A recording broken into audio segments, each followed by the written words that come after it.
Hello, hello. Happy Friday, everybody. Hope your week has gone well. Hope your weekend is off to a good start. I hope everything in your life, in and outside of this freaking game, is going good. Stompy, welcome to the stream. DeBoss, welcome to the stream.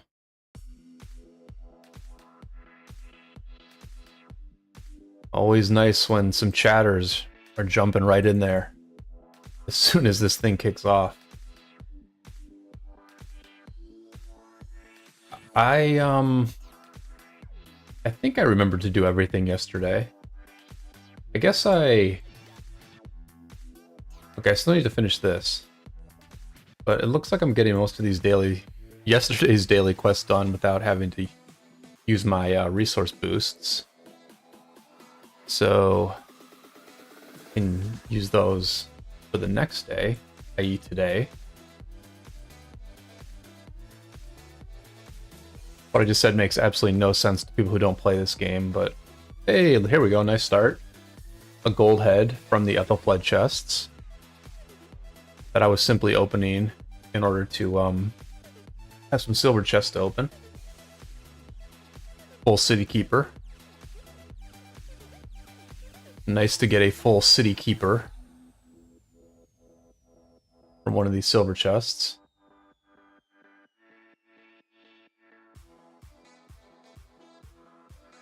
Stompy, it's a bit of a clickbaity title. I did not get zeroed. One of my farms did basically get zeroed.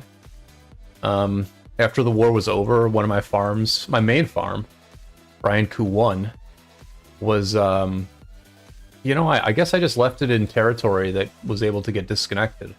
I totally forgot that it was there. And it just was something that happened where, you know, I was just off the game for 24 hours straight. And so my main farm did kind of get zeroed. There wasn't really much left, but you know, my farms are pretty much depleted. All my farms are pretty much depleted. My main is almost completely depleted of speed ups. I do have a bit of resources right now. My friend Effie, she sent me like all her food because she's an archer player. So I mean, I guess I have some resources, but I have no speed ups left. I have basically no speed ups left. And I was gonna do one other thing. This. So I mean, there's definitely a rebuild that has to happen. It's not a zeroing. It's not a rebuild from a zeroing, but it's a rebuild from having like this entire surplus of resources and speed ups that I had been building up for years, quite honestly. And then all of that being gone. Like all of those resources are gone. So it really is a process. And it's one that I think most of the people in the Handsome Devils are going to be on. Oh, I think that gives me enough to get a 6th March finally. And, you know, we all just have to do it individually. We all... I mean, this game is very time-consuming. Yes, City Keeper, the most OP of commanders. So maybe I'll max City Keeper here soon. But I mean, it's a little bit daunting to have to do this rebuild. Because all you're doing is putting in a lot of time and effort in order to get back to where you were before. On the heels of a war that you lost. Which don't get me wrong, I'm smart enough and logical enough to realize that, like, there's a difference between playing very well and fighting very hard and losing a war and just, you know, underperforming barely showing up, not really trying, not working well together, not having your teammates' backs, and losing a war. Like, there's a very big difference between losing and having a great performance and losing and having a bad performance. That is often the difference between things going well in your kingdom in the future and things completely falling apart. So I do very much get that we did get something out of this KvK. But it's a little bit daunting to, you know, just lose your entire supply of resources and speed ups and be like, okay, what did we get for that? We could just get the start zone? Like, we would be here anyway. If we hadn't fought at all, we would be exactly where we are.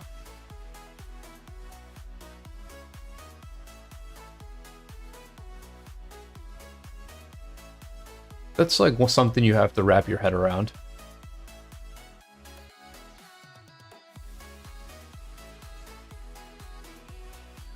And okay, so yeah, here's the farm that kind of got zeroed. This is Brian Kuh 1.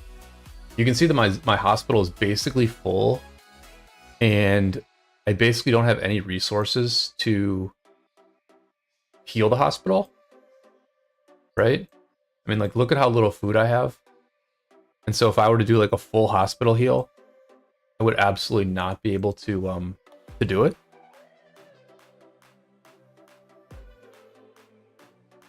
But I mean, I can show you the zeroing on this thing. It's like pretty minor, right?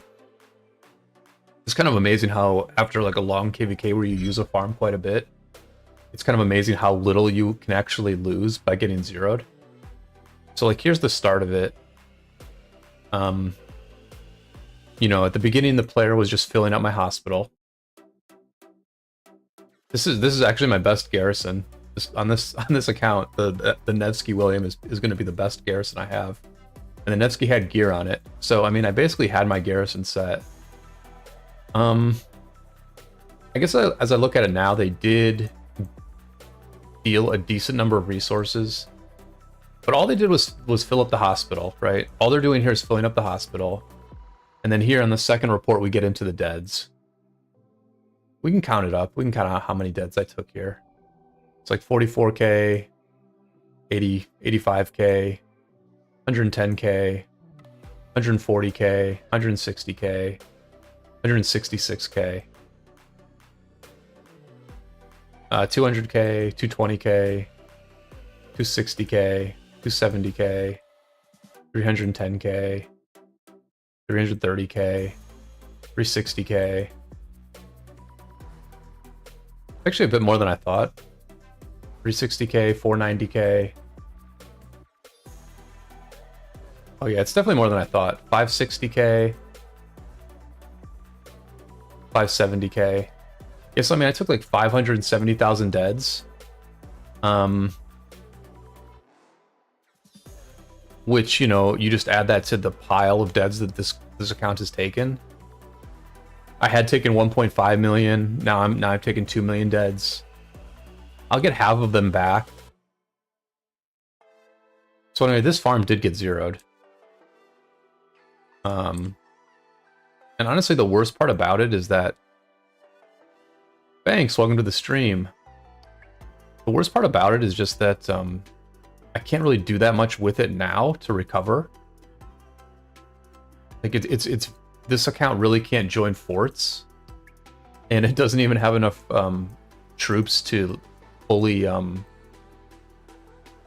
know, fully send out 5 gatherers. So that hurts about as much as losing 280k troops permanently. So there's going to be some rebuilding to do on Brian Kuh 1. The main farm I'm using now to join forts is actually Lil Kuh.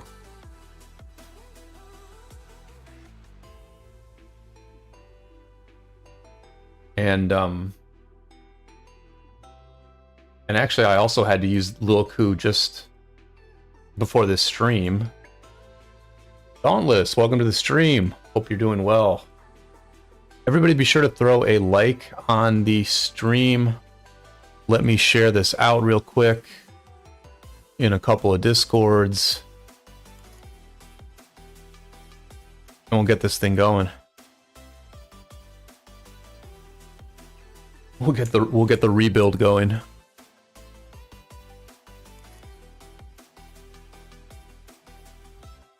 Yeah, I've actually been using Lil Kuh to join Barb forts when I see Barb forts happening. I don't know if anybody's doing one now. Yeah, so anyway, I need to teleport back to where everybody is, but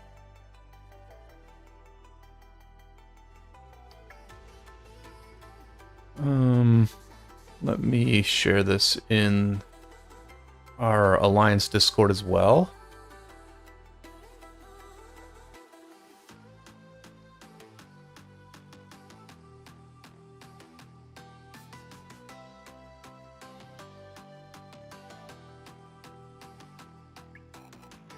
And just before the stream, I actually had to use a bunch of resources and speed ups on Lil Kuh to get in the right rank for Mightiest Governor. So I pretty much I started running out of resources on Lil Kuh as well, because I started off by having my main attack siege, but then I ran out of wood, and so I had to switch to cavalry in order to get to the correct Mightiest Governor rank, which I'm gonna get top 15 in Mightiest Governor so that I'm able to unlock Gorgo. I don't plan to build Gorgo right off the bat, but I'm going to try and slow build Gorgo through Mightiest Governors. Elma, welcome to the stream. Aji, welcome to the stream. Hope you're all doing well. You're all on your own RK journeys. I'm going to port Lil Kuh somewhere where I can join as many fort rallies as possible. And I think that's going to be on N70S territory. Because I think the Koreans have been doing more forts than we have in D. Which is something we need to work on. We really need to be doing more forts. Forts is definitely a great way to rebuild. Because you can rebuild not only your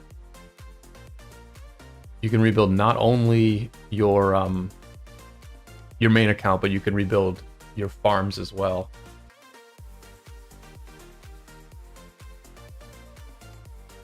Ellen says Lil Brian is better than my main Olympus.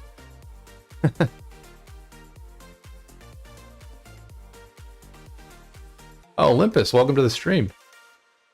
Glad you're hanging out.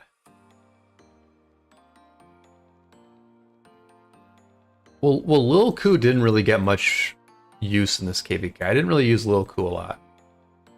I used Brian Kuh 1 a fair bit, but Lil Kuh did not get a ton of did not see a ton of action. Yeah, very few deads on Lil Kuh. Because Lil Kuh just has like one march. You know, Lil Kuh basically just has one march of each troop type. And probably way too much siege. I need to stop building siege on Lil Kuh.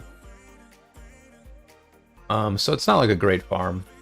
If you can only fill a garrison with one march, it's just not worth that much.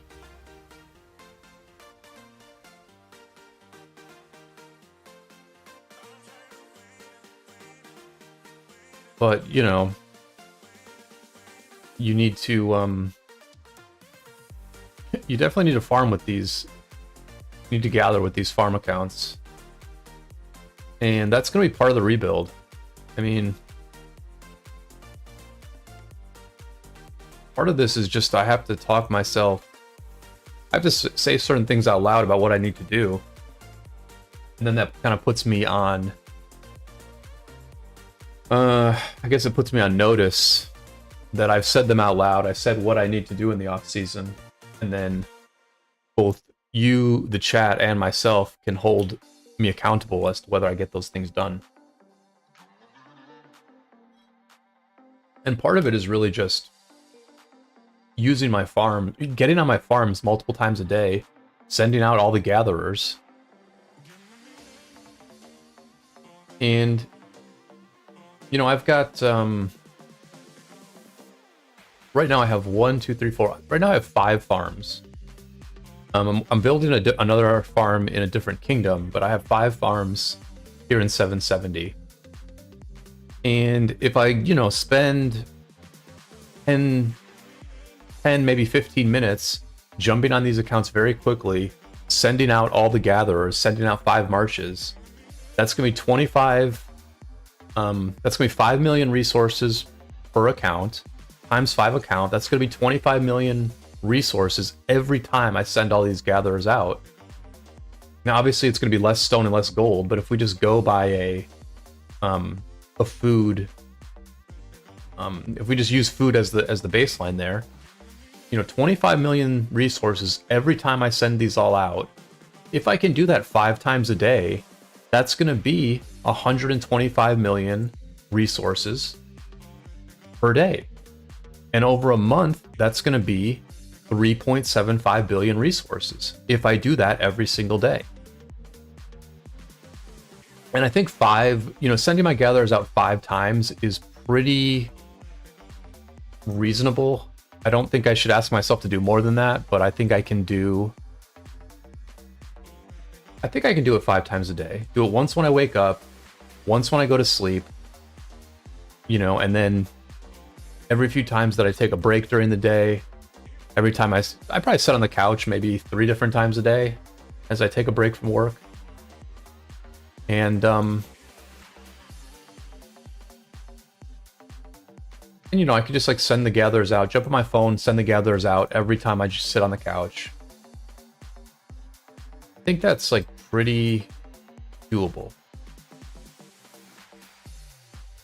Cherry, welcome to the stream. Hope you had a good week of work. I hope, Cherry, you're starting to wind down now. I don't know if you're working this weekend or not, but I hope everything is good with you as well. And yeah, everybody just, you know, kick back. I will try to keep the conversation going. I'm going to chain some barbs. I'm going to talk about what's ahead for me in this game. And, you know, it's just another day in the life, I guess. It's just another day in all of our lives. And so you know, Rise of Kingdoms is just a part of those lives, right? And for me personally, I didn't really think about ROK much in the last week. I was just getting back to work. I was catching up on work, getting a lot done. It's always nice when we're busy at work, which we are pretty busy right now. And so I have a bunch of work to do this weekend as well. And I'm just like getting back into the normal routine of my life. Which ROK is a part of that. ROK is a part of that. And this stream every Friday night is a part of that. Where I can connect with you all and, you know, talk through some things. Get some new ideas from discussing the game with you. And also on many Fridays, when we're not at war, I'm just grinding. I'm just grinding stuff.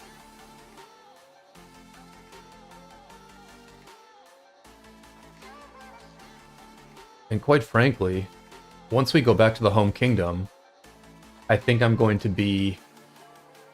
like immediately miss the ability to just like chain barbs. To chain barbs, do something productive while streaming. I'm just going to very quickly miss that when this is gone.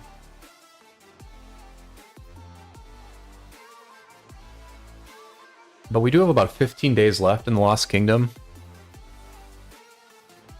Lambo, welcome. Oh, Lambo, thank you for the 5 gifted. Everybody be sure to grab those gifted subs. Lambo picked a really nice time for the gifted subs. Thank you for the drive-by, Lambo. Very much appreciated. And some dedicated viewers grabbed those. Isaac, Mammon, Seth, Iran, and Cherry all getting the gifted sub from Lambo.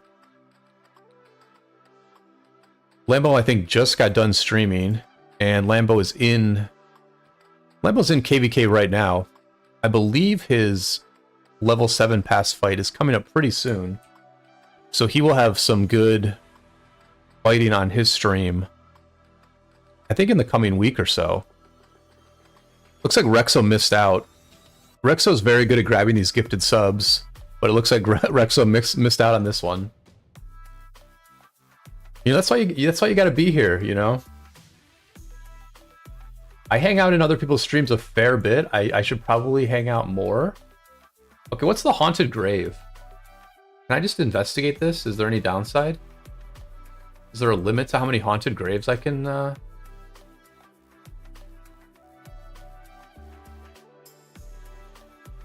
okay, I remember this event now. This event's kind of annoying, actually. You have to, like, scout all these to get quests. And then some of the quests are easy to do, some aren't.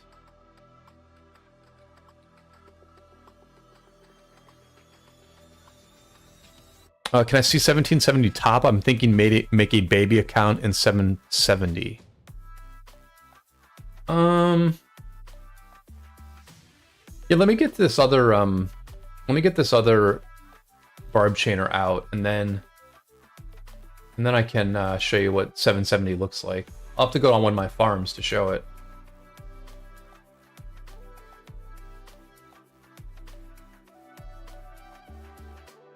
Mad Mania, welcome to the stream.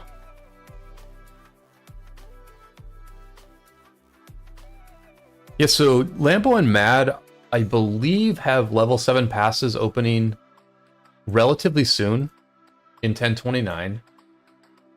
And I think they have a pretty good war coming up. I'm actually looking forward to the war in 1029 because I get the sense that their enemies won on the other side of the map.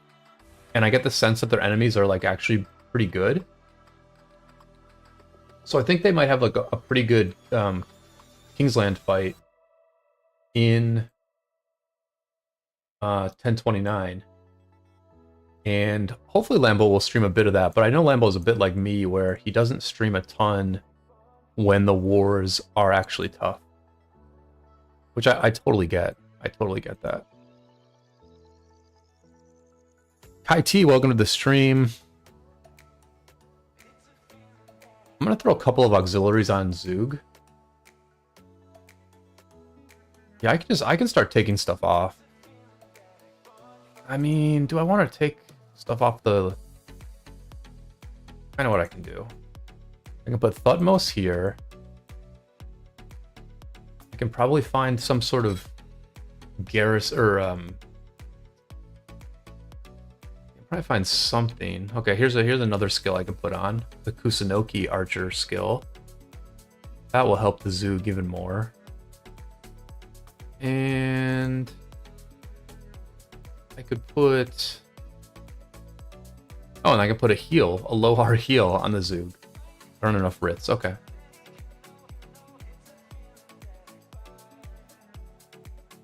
You can see that I didn't really chain a lot this week because it's not like I'm even prepared.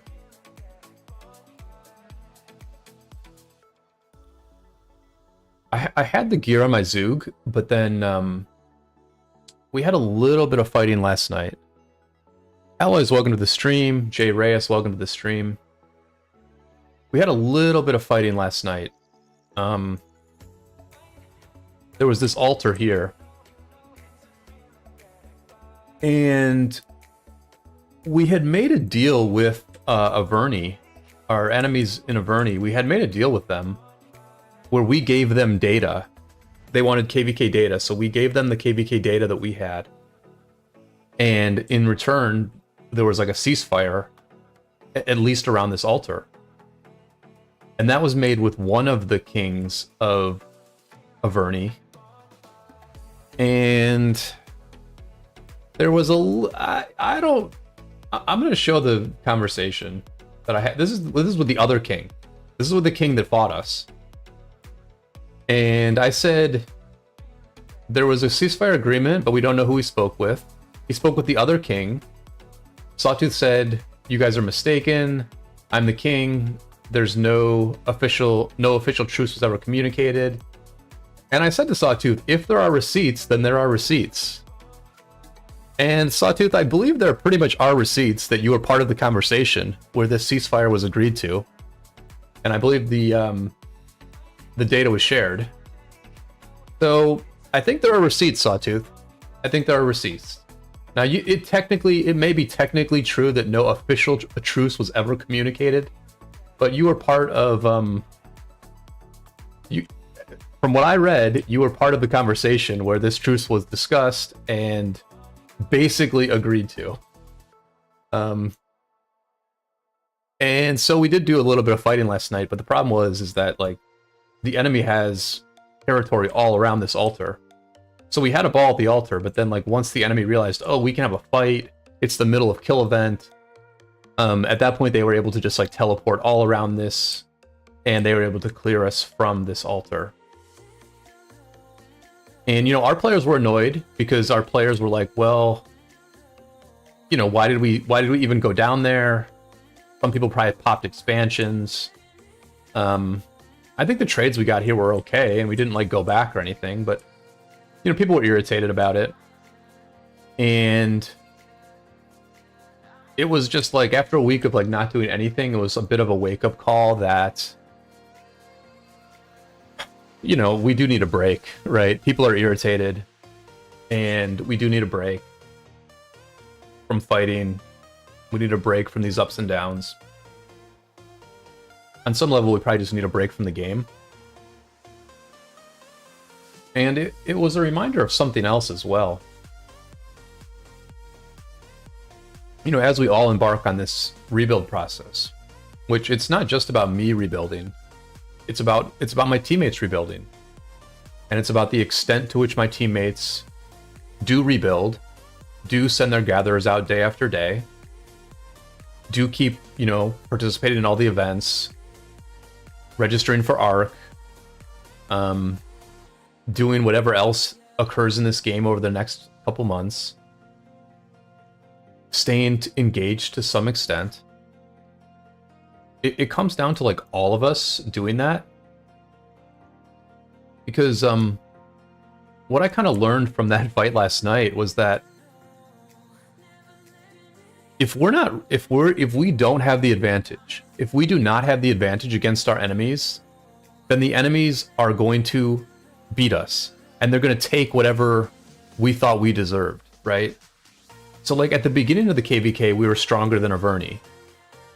But now Averni has all this territory. They have all this freaking territory in these zones that we want to use. And so we really don't have the ability to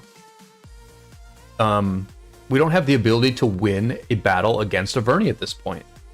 And so they're just going to leverage their power. Like, it doesn't matter that we were stronger than them before the KvK. It doesn't matter that we might be stronger than them after the KvK. At this point, they are stronger than us, and so they are going to leverage their power, and they are going to take everything they can take. And that is what this game is. This game is like, if you are not entitled to anything.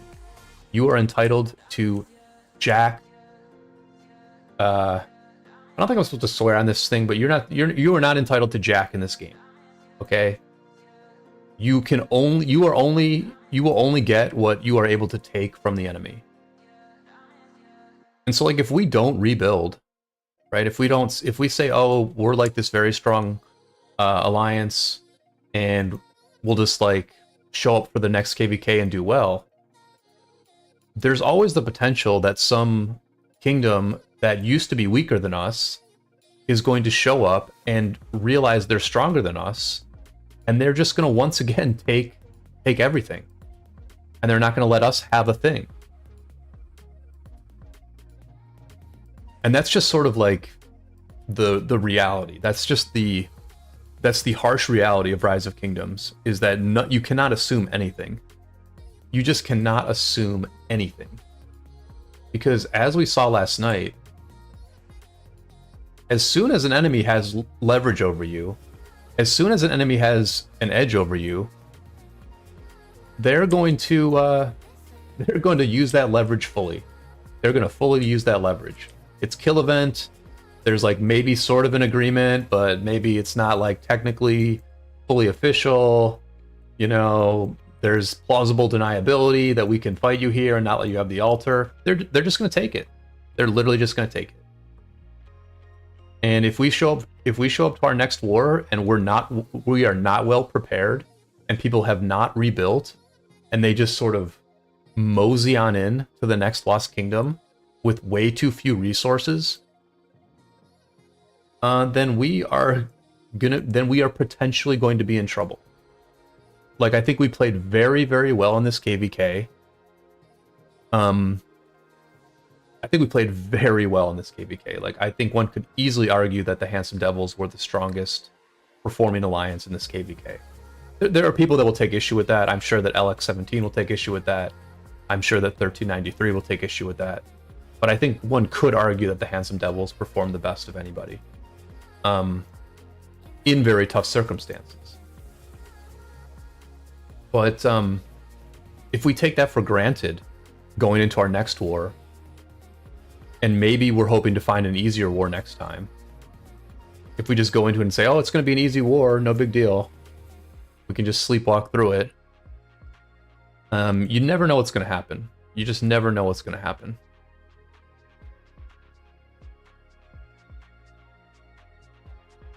Kaiti says, recovery time for all of us in KvK. Did you see the stats for KvK yet? I've actually not seen the stats. I heard that our like 770s or our camp stats, Bourbon stats, don't look as good now as they looked before the Kingsland opened, because you know we did like way less fighting in Kingsland than everyone else did. So I have not seen the stats yet. I have not fully seen the stats yet.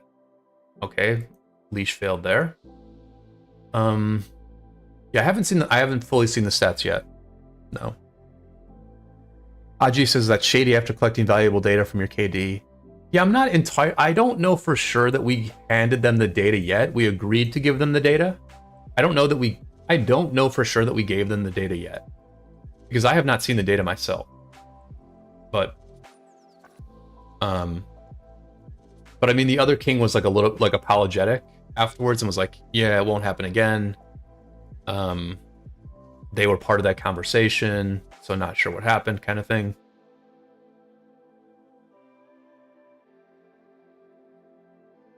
Dauntless, the title is like a little bit misleading. I mean, I have to rebuild. Like, I absolutely have to rebuild. It is time to rebuild for sure.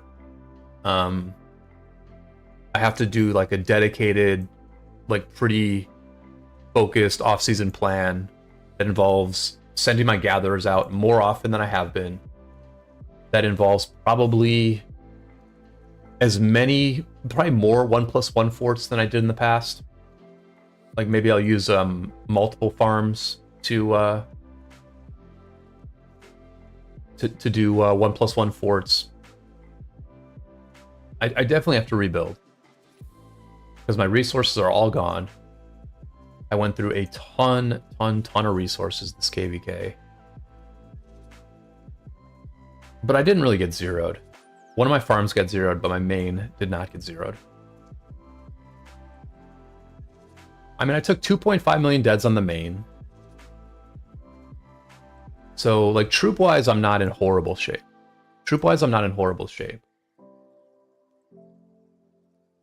But the problem is that because I don't have any resources left, or have very few resources,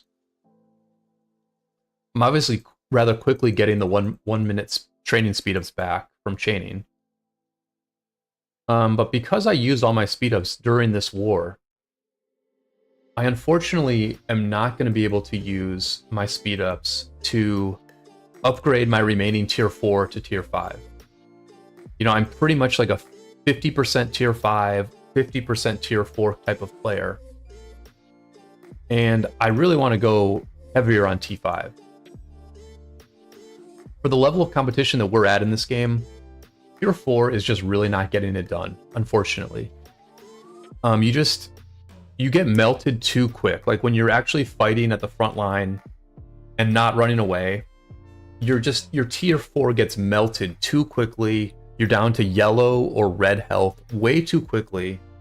And then you either have to retreat some of your marches, or you have to just be super ineffective by fighting with these low health marches in the field.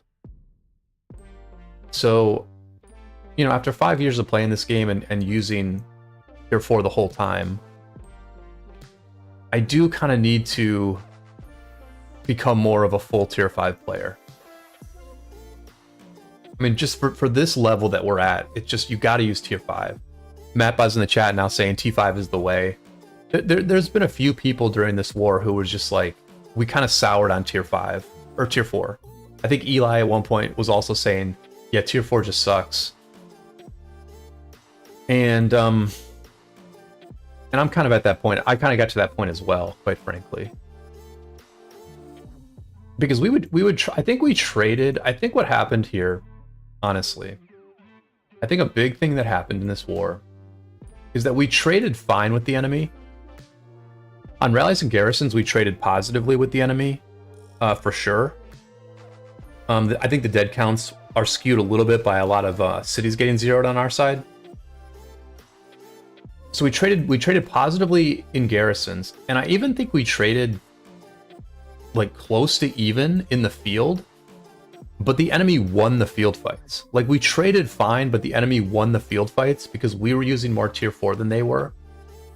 And because they were just, they were able to come back to the fight faster because they had more resources and had more speed ups. You know, I think some of our players just tend to, you know, they lose a fight, they look at the reports, they take a bad trade, and I don't think they immediately heal their hospital. I think there's like this lag where they're like, am I really going to full heal this hospital? Like, am I going to just like insta full heal this hospital and like insta send my marches back out and potentially lose another fight? I think we just have enough players who are just like low spenders or just a little bit too casual where they don't insta heal the hospital.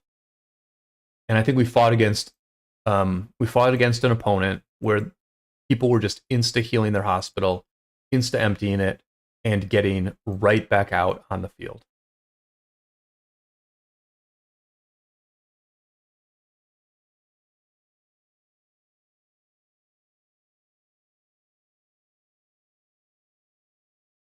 Seems like the music just straight up stopped there.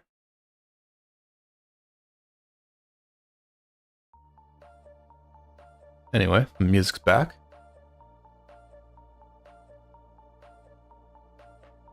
So we're just kind of on that road. You know, we are collectively on that road. Let's take a look at how many people are... All right, so I need to add these people so they can grind. I mean, we only have 9 people online right now. You know what I mean? And so people are taking a well-deserved break. Like I didn't really play that much this week. You know, I was just getting some things in life in order. But at some point, people are going to have to grind, and they're going to have to rebuild.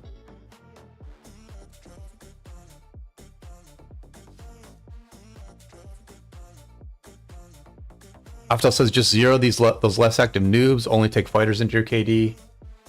Well, we're very lean, Aftal. You know, I don't think... Look, I think we're going to have conversations with some players who underperformed in this KvK, but I don't think we had that many underperformers in N70D. I think that in N70S, the Korean Alliance, I think they probably are going to have more tough conversations than we had. I think they had more players who underperformed. I mean, if you kind of like scroll through... I mean, honestly, most of them are pretty low. Most of them are actually pretty low. So it looks like they had most people burn through all their troops as well. I mean, there were obviously some underperformers, but I don't think there's that many. I really don't think there's that many underperformers in our kingdom. So, you know, of course we'll have conversations, we'll find some players. Some players may have to leave. You know, I think there's some players that will probably have to leave, but not that many.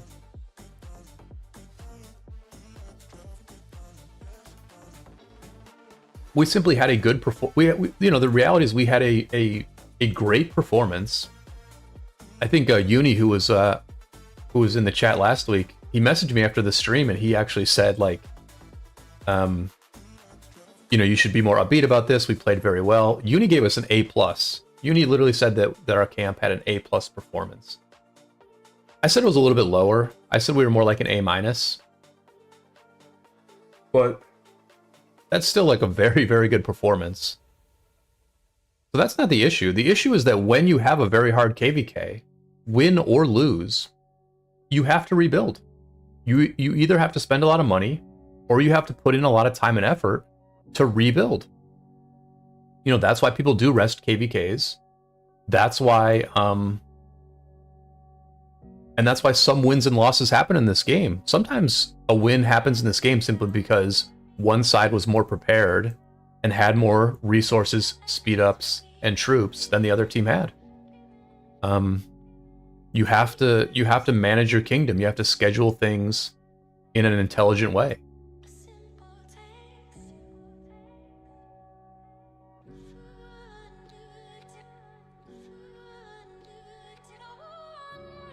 Haji says if it's too easy, players could lose interests.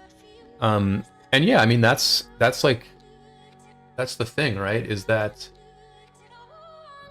now how do I find these quests? Oh, here we go. Okay, I'm gonna do these easy ones. I'm sure I could like keep grinding these and get a better quest, but whatever.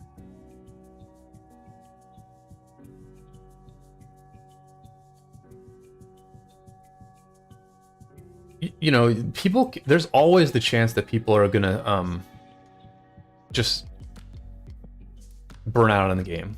They're just gonna like choose to do something else with their time. That's always a possibility. And I don't know, I just am the kind of worrier and the kind of pessimistic thinker that I'm like aware of those possibilities. That some people might be casual about this rebuild. Because I totally freaking get that, right? I completely get that.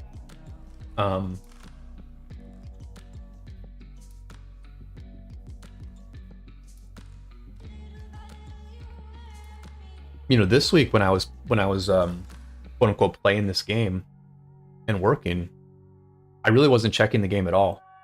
I just sort of like did my work and didn't really check the game. I didn't join forts. I didn't start forts. And as a result, I actually got my work done quicker, right? I was like more efficient with getting my work done. The hourly amount that I earned was higher because I was focused and getting my work done.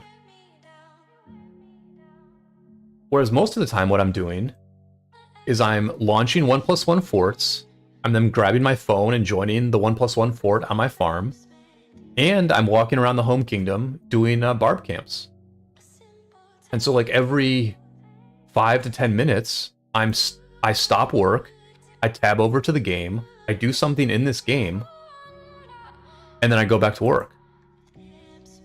And that is like super distracting. like that really affects your work. There's some stat about how if you allow yourself to get distracted, you know, if you're doing focused work and then you allow yourself to get distracted, it literally takes you like 30 minutes to get back to that focused state. Let me look this up on ChatGPT because I want to get this statistic right.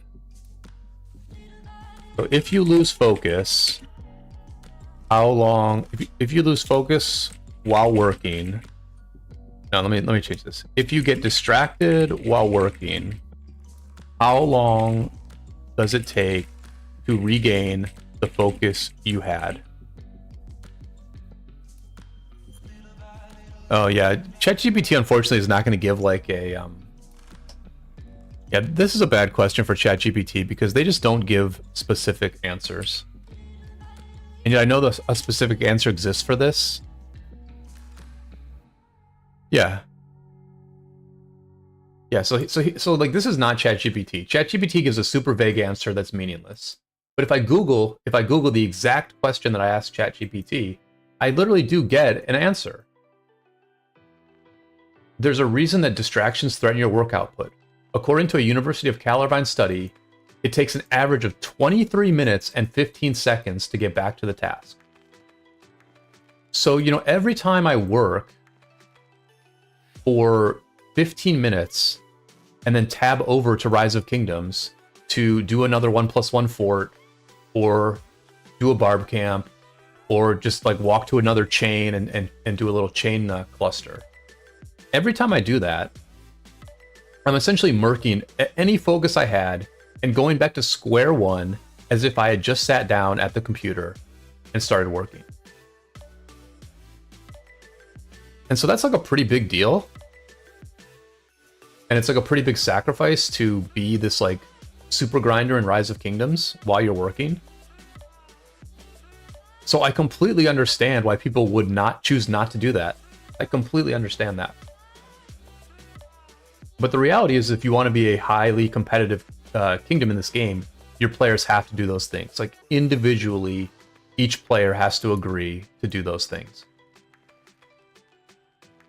Cherry says, I feel we always come back harder when we lose and get back to the grind.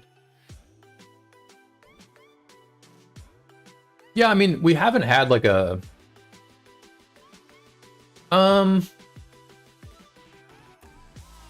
So, I mean, to me, like, the biggest loss was, in a way, it was, like, our biggest win, which was that Strife of the Eight, where we had this, like, miraculous comeback, you know, fought super hard for 2 weeks straight, and then our ally stole the Zig from us, and we were, like, pushed out of the entire Lost Kingdom. I feel like our morale was lowest after that KvK, actually.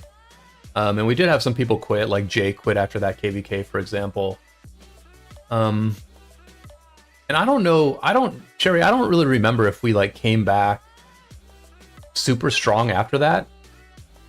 Because what happened was after that KvK, we had the rest KvK. We had the Warriors Unbound, which was like a very easy KvK. And so,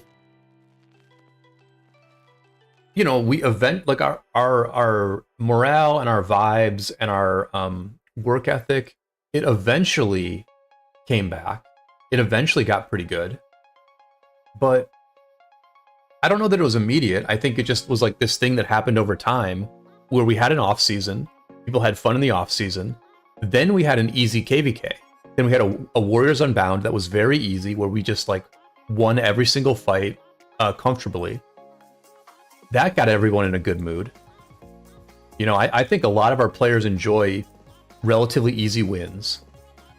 I think sometimes our leadership underestimates how many of our players enjoy relatively easy wins. And I think it was very gradual. I think us getting back to a peak was pretty freaking gradual after that. Eli says, me and Duke temporarily migrated out after that KvK. Yep, that happened too. Yep. Yeah, we lost Duke, Eli, and Rexian after that KvK. Like, so we lost Duke, Rexian, Jay, Eli. We probably lost a few other people as well that I'm kind of like forgetting, but we lost them. I think we lost some Koreans after that KvK. You know, that was Honeybear's last, or that was Pei's last KvK, right? Pei migrated to 1v after that KvK. So I think we did kind of hit a down point after that one. And I think it's kind of like a gradual process of coming back, you know? It's just a gradual process of coming back. Like, I'm not trying to like drill sergeant pump people up with this stream or anything like that. I did mean to write an Alliance mail last night. I'll probably write it tonight. That is going to cover some of the same topics I'm talking about. That's going to cover just this sort of, this collective, this collective need that we have, that we all just have to be like, yeah, I'm going to rebuild, and I'm going to count on my teammate to also rebuild. Because if we all just rebuild, then we're going to be fine. We're going to be absolutely fine. We're going to come into our next KvK well prepared. We're going to likely be, you know, the stronger kingdom, the more experienced kingdom. We will probably have a matchup that we can, you know, rather comfortably win. You know, the odds would suggest that we will find a comfortable matchup that we can win. And then everything's going to be fine, right? The problem occurs if we don't sort of collectively have one another's back and we just sort of slack off. Which, I mean, fair enough. If people want to slack off, that's like completely understandable. But I don't think any of us like losing, so my inclination is to work quite hard on a rebuild.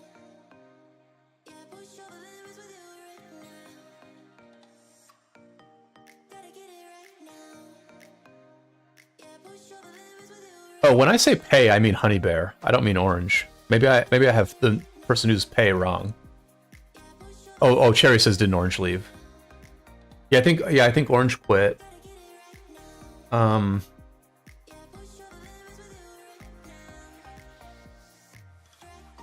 Yeah, so I mean, you know, things happen. Things happen.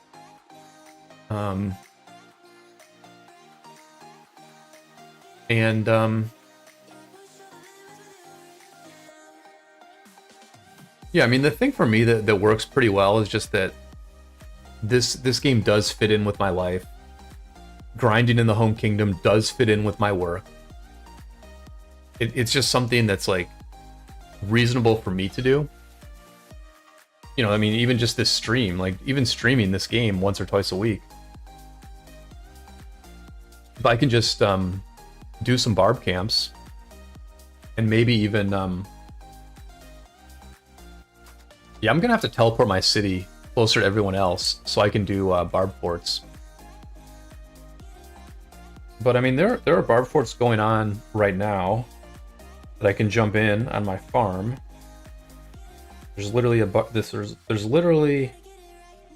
there's a barb fort happening right next to Lil Kuh. There's Lil Kuh.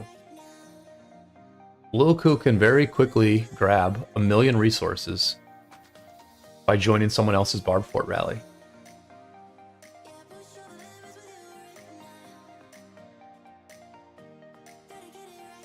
So I mean, it's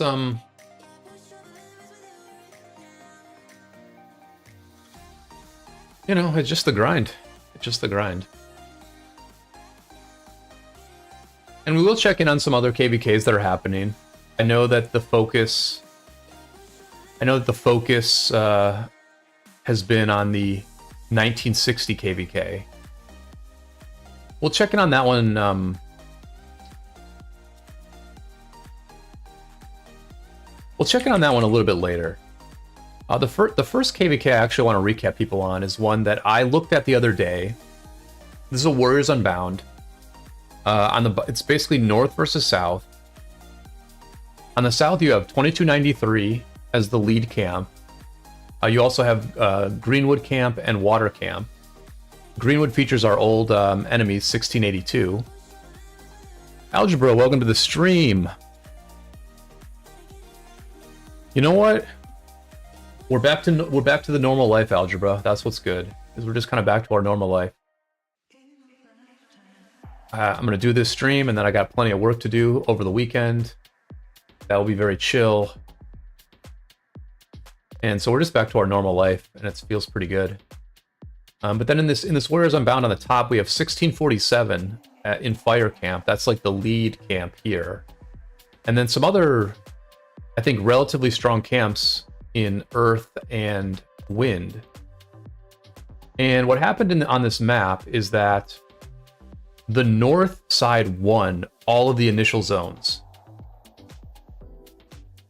And I think this is kind of instructive for what the advantages you can get in Warriors Unbound if you win your initial zones.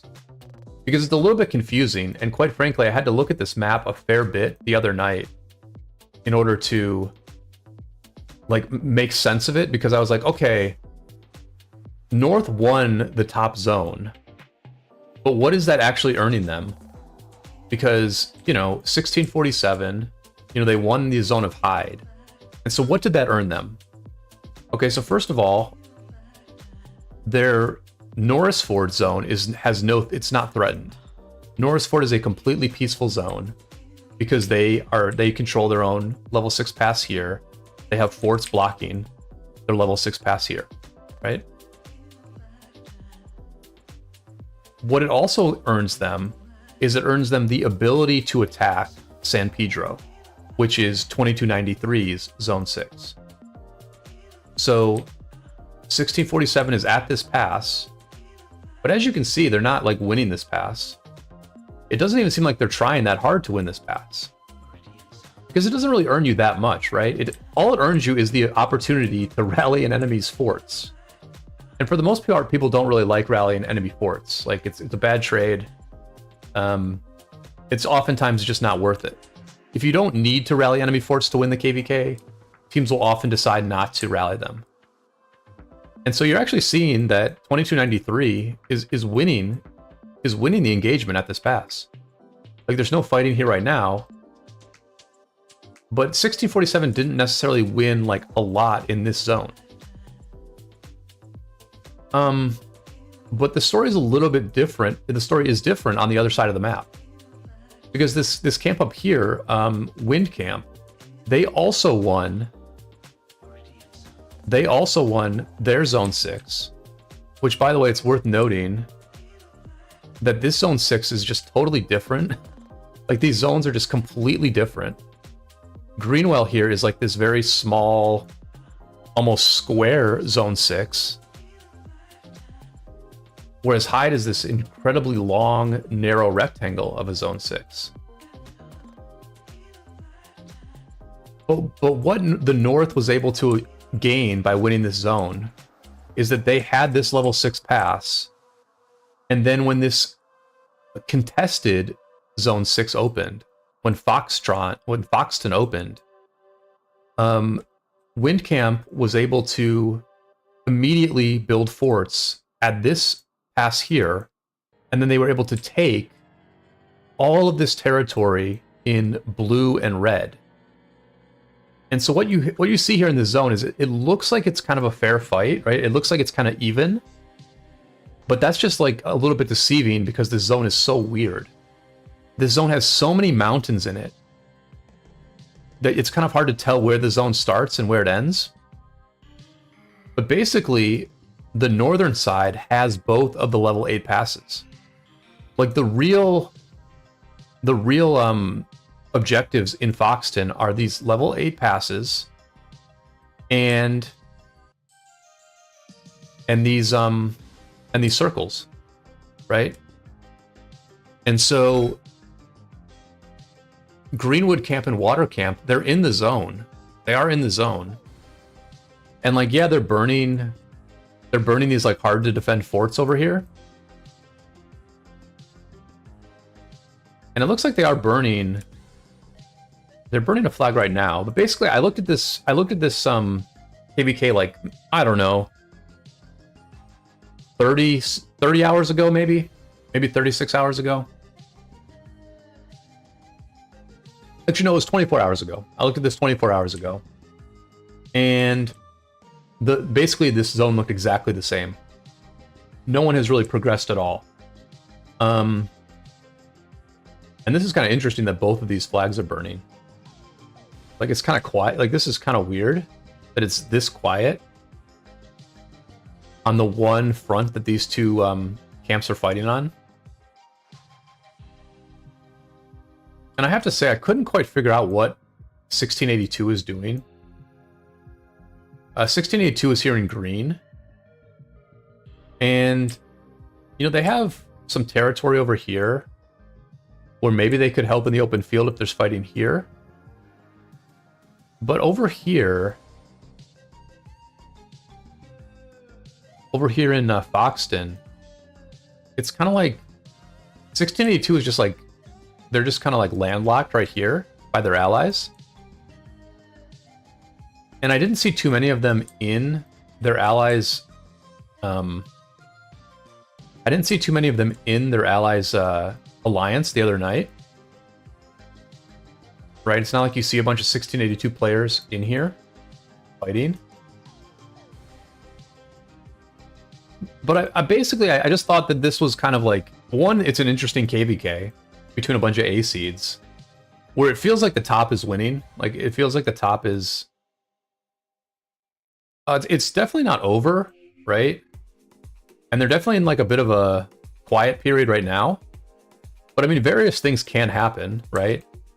2293 could potentially break back into Hyde. And Greenwood and Water Camps could potentially gain territory in Foxton and get to one of these level 8 passes. Which would then, if they just get one of these passes, that would make this a fair KvK going into Kingsland. Both teams would have the same number of passes.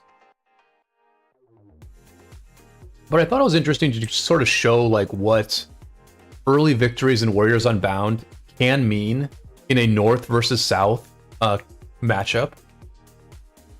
Where, you know, North won the initial zones, and it's giving them some advantages. Not like huge advantages, but it's giving them some advantages. And I think it's mainly giving them an advantage in Foxton.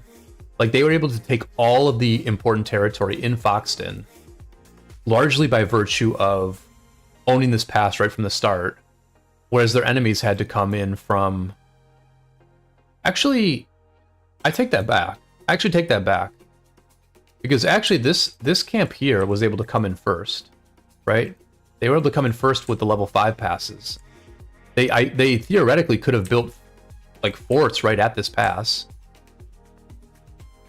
The enemy kingdom in red, like the kingdom they had already beaten, they were also able to come in on the first day.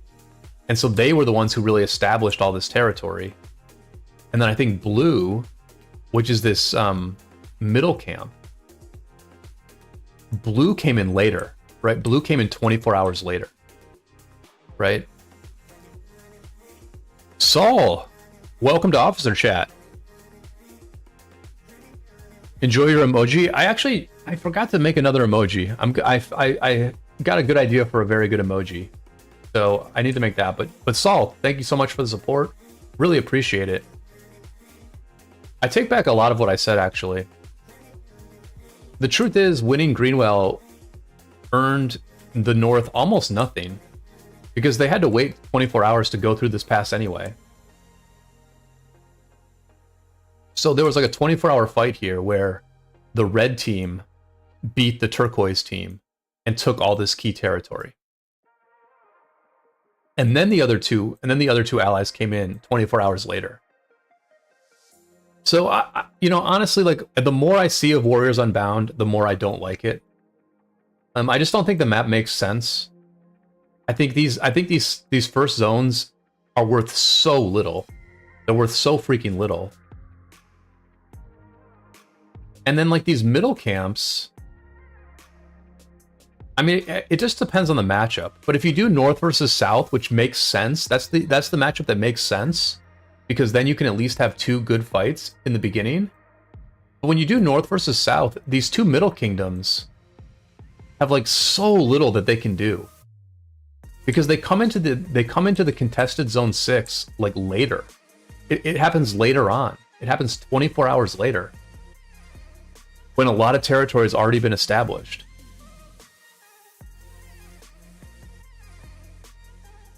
So, I mean, that's the update from the 1647 2293 KvK.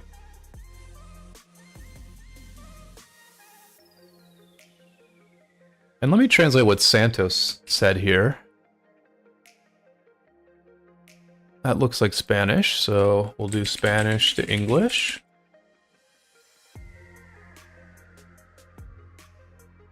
Here you have a list of glass searches to look for first. Yeah, I think I'm forgetting to do my quest right now. I think I might have forgotten to do this quest. Let's take a look. Oh, I actually did it. Okay, cool. But yeah, I mean, the more I look at Warriors Unbound, the more I'm like, this map kind of sucks. Because there's so much pass fighting. Okay, there's like these like not very important fights at the start in these very weird zones. Then you have sometimes sort of cool fights in contested zone 6s. But not all camps enter the contested zone 6s at the same time. So that's kind of ridiculous. And then on the other side of the map, on like the high seed side of the map, on 2293's side of the map, it's like super underwhelming. It's just a pass battle. It's just a pass battle over here. Where like the winner of the first zone gets the right to like rally the enemy forts, or the right to hold a pass where nothing happens. It's just like not a great map. The relics are cool, but the map is just it's too annoying. There's just too many annoying things about the map. You know, where, for example, we saw in the 1846-2605 Warriors Unbound, and in the 2489-960 Warriors Unbound, they literally just sat at the pass for like a week straight. They just sat at the pass for a week straight and fought at the passes. Because neither team could... You can't really burn down enemy forts because they just built another one. You know, 1846 would just have their uptime. They would get everybody to be online for a few hours during their uptime, and they would build a new fort. So I think they really have to look at that map. Like, they really have to look at it. But thank you all for the for all the members who have been hanging out in the chat today. Congrats to all the new members, and thank you for the continued support from Alloys, from Algebra, and from Saul. Really appreciate that support. Thank you to Lambo for the gifted subs. Yeah, it means a lot, everybody, that support. It really does. It's awesome. And I'm committed to getting a freaking video done this weekend. I know I've been slacking on the videos, but the video is going to start coming at a pretty nice clip here now that we're getting into some downtime in the game.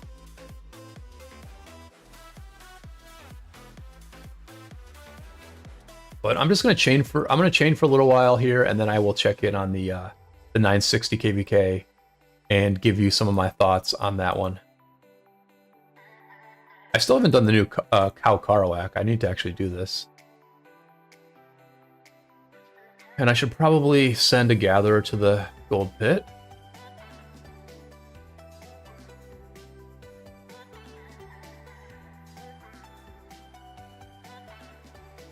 Knights, welcome to the stream. Hope you're doing well.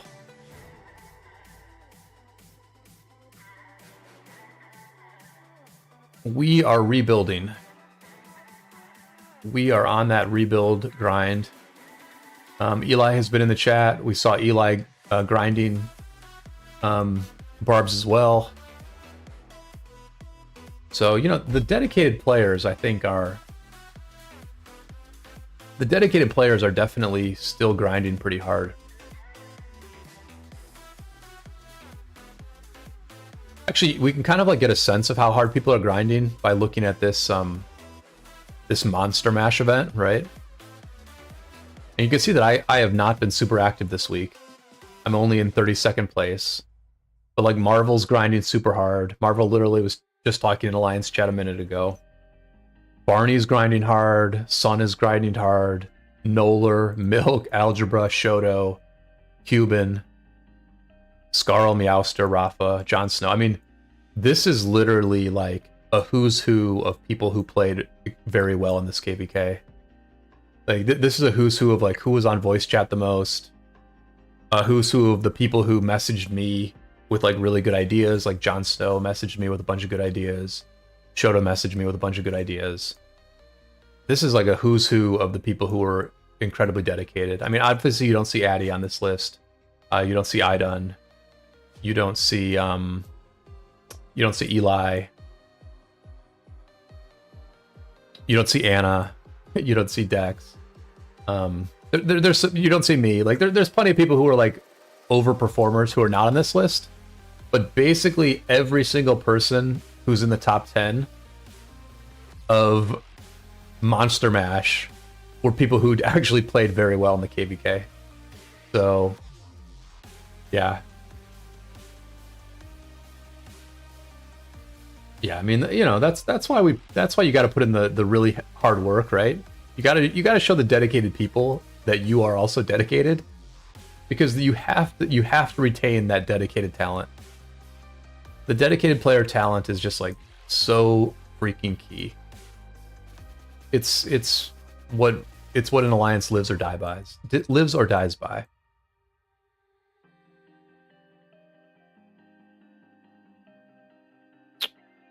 Long weekend coming up. You know, I should know this. There's not okay. It's not a long weekend, right? Oh wait, this is Halloween. I didn't realize how close Halloween was. I'm not gonna lie. I didn't realize how close Halloween was. Is Halloween on like Monday? What's on Tuesday?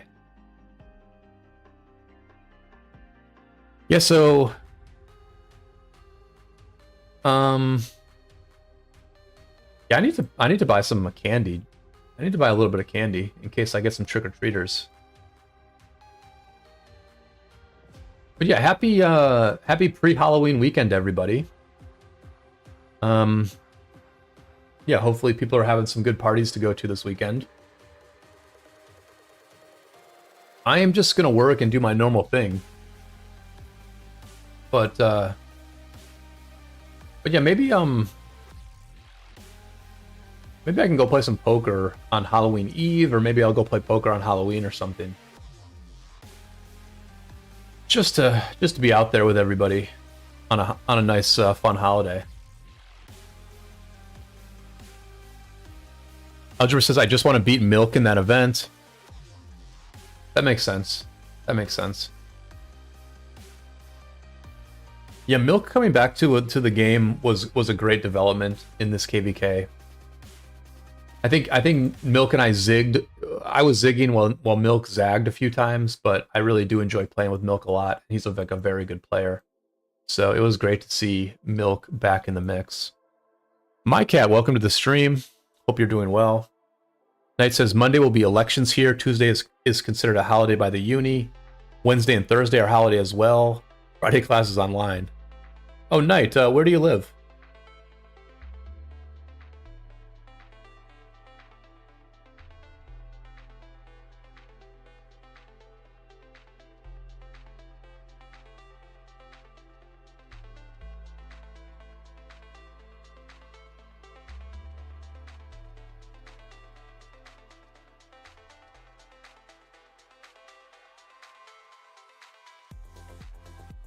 Am I getting any more Barb quests? I'm not. So I need to keep scouting these stupid graves and find a freaking Barb quest.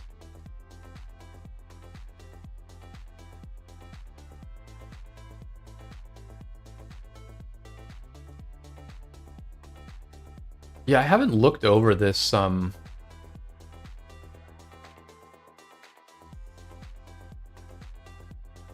I haven't looked over this Halloween event too much. Let's take a look at the Halloween event here.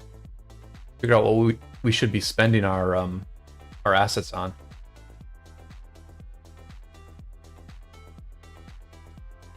Let me find another one of these stupid freaking caves.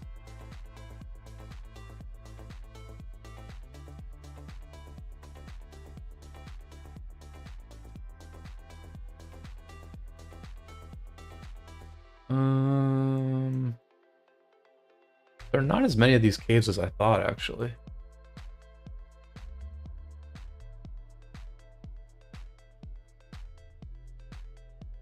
The heck?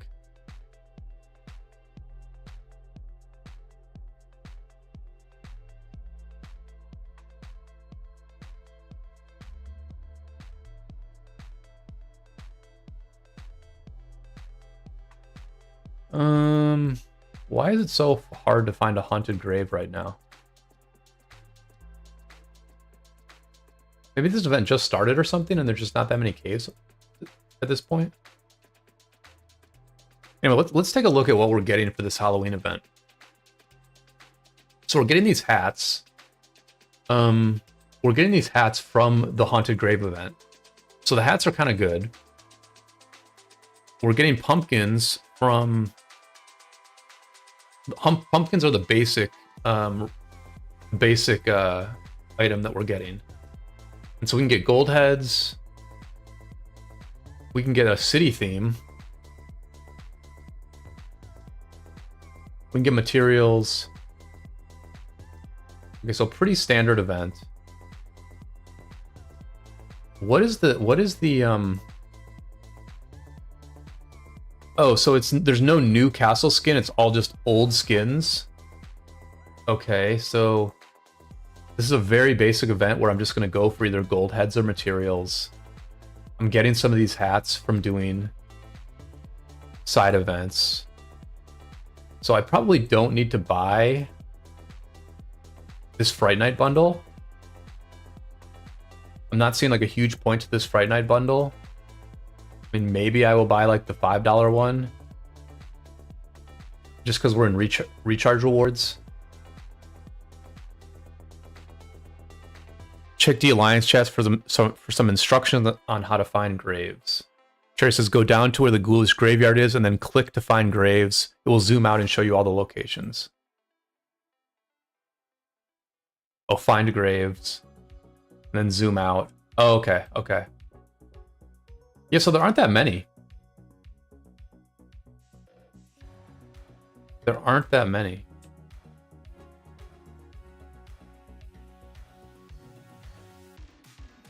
Maybe this event must have just started. Oh, no. I'm sorry. There are a bunch of them.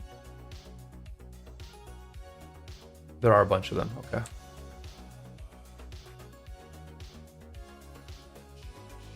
Okay.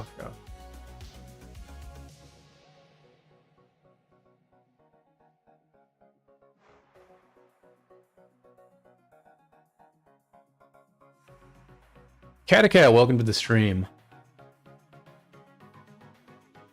Yeah, so my plan with the recharge rewards is basically I'm just stocking up on the supply depot.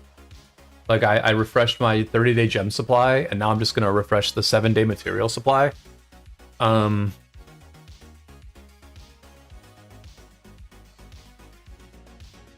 I'm trying to like not exactly spend as little as possible, but I'm trying to just get like the very solid value, and then just not go overboard at all. With the daily special bundles, I just don't need any of these commanders. Like I really just don't need any of them. I'm getting Chandra simply because I might want to use Chandra's skill in future Siege of Orleans. There's just no need for me to build any of these.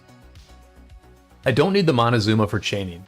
Like, Montezuma is good for chaining, but I really don't need it for chaining at all. I don't know if anybody noticed, but XY and Jadwiga is entering the daily special bundle soon. That's not really... I don't think that this is exciting to anyone. I think when Jan enters, that will be a little exciting. I think when Scipio enters, that might be exciting to people. But yeah, I mean, once I maxed out William... Once I maxed out William from the special shop, and maxed out Guan from the special shop, there really hasn't been much appeal to it at this point. And I don't think the appeal is too high for many people, just because the newer commanders are so freaking strong. Maybe some people will build Trajan from the daily specials. When Honda's in the shop, that might be compelling to certain people. Honda's very good in Champions of Olympia, for example. But, and Tariq, I mean, people might build Tariq. People might build Tariq from the special shop, because it's, like, probably still going to be a relevant infantry rally for a while.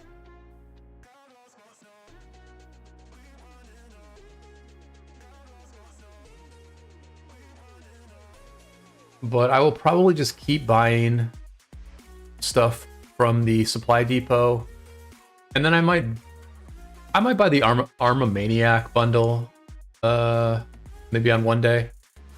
I already bought it once. I bought the $5 version, so I can maybe buy the $10 version and get some armament chests.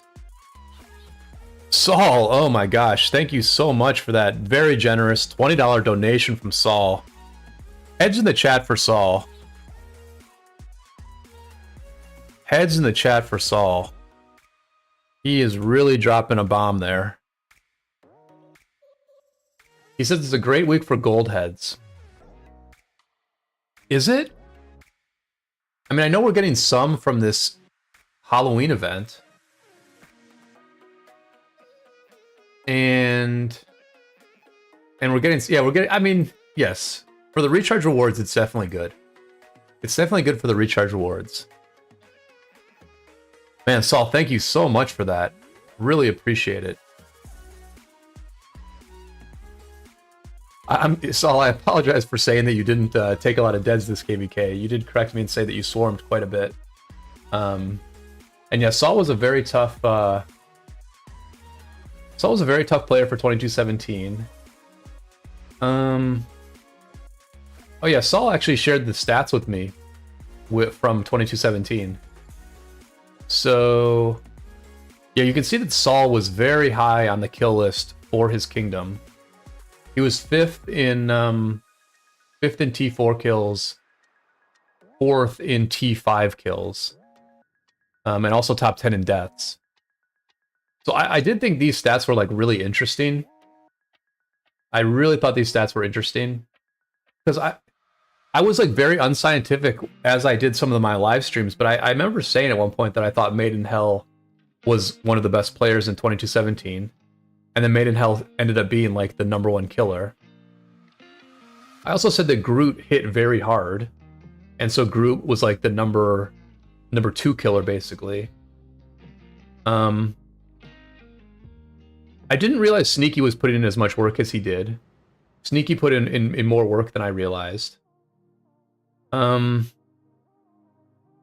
I think like the names that I didn't see on this list that I thought maybe I would be Fatty and that guy Leovix. I kind of thought they had put in a lot of work as well. But yeah, most of these names ring out pretty hard. I didn't realize Easy Vamp was putting in this much work, but basically everyone else is like not a surprise here. I thought Wayne Lee Nutt might be top 10 in kills as well, because Wayne Lee Nutt obviously was tough to deal with. Yeah, Saul, thank you so much for that support. It's yeah, it's kind of crazy. It's kind of crazy to get this very generous support from people, just because I feel like, in all honesty, I just didn't really pay that much attention to ROK this week. And so I sort of feel like I don't have a ton to say. Just because I wasn't like in tune with like everything that was happening. Although I actually think it was basically like a very like boring week in Rise of Kingdoms. Like I don't think much happened at all. There were no announcements from the developers. The new event is pretty ho-hum. And even when I looked at the ROK Facebook group before this stream, I kind of just like looked at it to see if I was missing any gossip, if I was like missing any big stories that were happening. And honestly, everyone was just talking about the 960 KvK. That's literally what everyone was talking about. And so I think it was kind of like a slow news week in ROK land. Everyone was like appropriately focused on what was a decent Kingsland war. I mean, it seems decent, but I think after 24 hours, I think it was relatively clear that 960's team was going to win.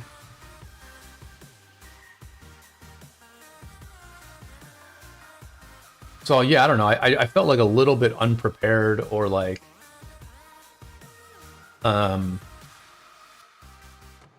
yeah, I felt a little bit unprepared for this stream, and so to get the level of support that I'm getting is pretty awesome. And I appreciate everybody who's participating in the chat, everybody who throws a like on the stream. Those are both great ways to support my content.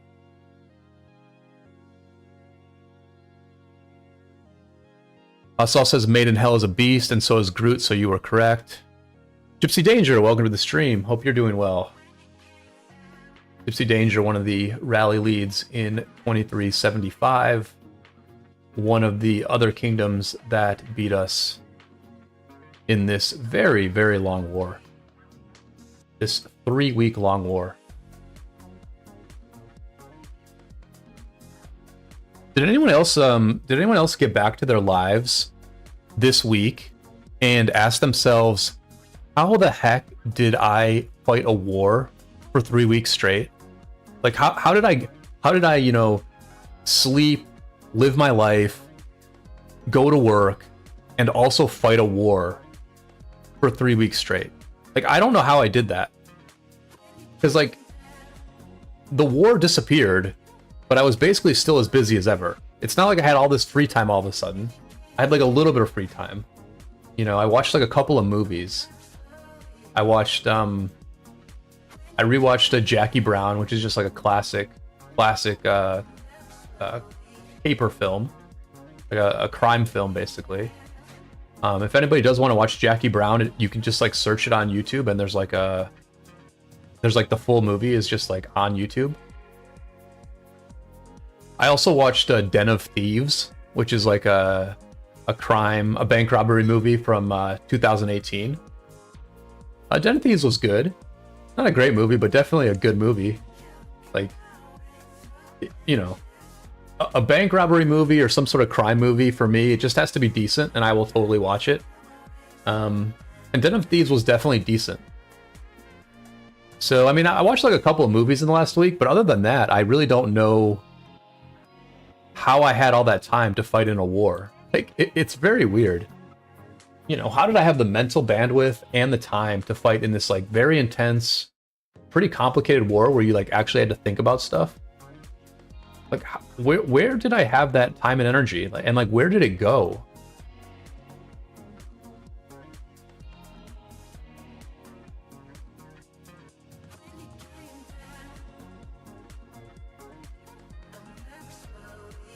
Massaceria says, I started sleeping again after. Yeah, I mean, I think I got, like, decent... That's the thing. I think I got decent sleep during the KvK, but maybe I'm just forgetting. The one thing about that war that, like, made it possible for us to, like, live our lives and not, like, completely ruin things was that there were, like, a lot of days where, like, not much happened. There were definitely times where the enemy took breaks, and then because we couldn't really push on the enemy all that much, we ended up taking breaks as well. So for a war that lasted 3 weeks, I would say maybe between 25 to 33% of the days basically had nothing going on. Like, there was stuff happening. If you wanted to find some fighting, you could find it, but everyone had the ability to go to work, get their work done, you know, connect with the people in their lives, and get a decent amount of sleep. And if they didn't really play that day, nothing big was lost. I think that's the one part of it that made it possible to do. But I was really, like, I was just sitting on the couch the other day, and I was like, how the heck did we do that for 3 weeks? Like, I just could not understand it. I could not understand how we did that for 3 weeks.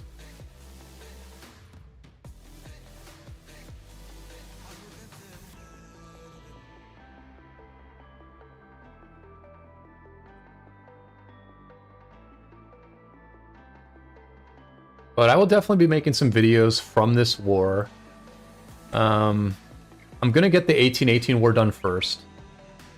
My first priority is to get that 1818 war done, because that one's pretty smooth. I know the footage of that one is good. And So we'll get that war done, and then we'll start making some videos about... Maybe we'll make videos about this war, maybe we'll go back to the drama war, I'm not sure.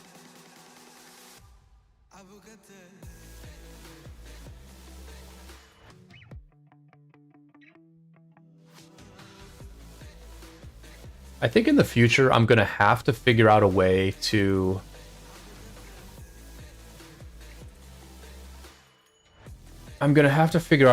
fight more often, not in dot mode. Quite frankly. I need to get better footage of my fighting. And unfortunately, I don't think the footage of dot mode is all that great to make videos with. So I need to figure out how to just get better footage. Or how to fight better when I'm not in dot mode. And I think the only... Well, I can do two things with that. One, I can just accept that I'm going to have slightly worse movement and take slightly worse trades. And just like sacrifice the great movement and sacrifice the great trades for the quality of the stuff I'm recording. And then I think the other thing I can do is I need to lower my graphics down where these animations are not... I'm not getting these animations. I want to turn my graphics down to low in every which way. Because quite frankly, when I'm fighting and I go from dot mode and then I zoom in, what really distracts me are these like fighting animations. It's like this Zoog, this massive Zoog animation. There's a few other animations that are extremely big. And it just distracts the heck out of me when I'm used to dot mode.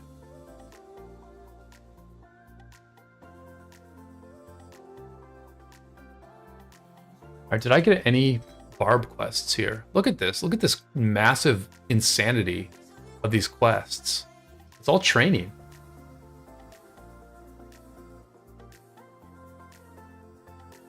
It also says, I just wish you could see what you are hitting in dot mode. You know, for me, the bigger concern I have right now is the rage bars. Because the question I have about dot mode, and let me just pull up some random fighting here. Let me just go ahead and pull up some random fighting so I can just talk about this for a second. Because I'm really curious what people have to say. I will say that watching Plato fight a bit, I do notice that whenever the fight gets kind of small, Plato will generally zoom back in so that he can see his rage bar, and then he becomes like super duper focused on his rage bar. Like he'll like he'll use his keyboard to select all his marches, and then he'll like reach over to the right and do this kind of like swing move, right? He'll just like, he's constantly selecting his troops, reaching to the right, swinging, reaching to the right, swinging. He's just doing this over and over again. And I think he's doing that. I think he's zooming in partly for his stream, but he's also zooming in so that he knows what his rage bar is at. And one second. Let me just find some dot mode fighting, and we could talk about this for a second. What my question is. You know, my question is basically, I'm just going to open something up and see if we can have some dot mode fighting here. Probably not.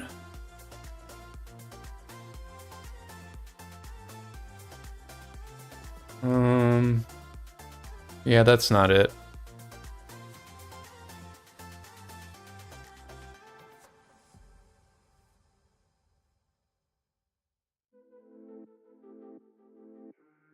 What about this?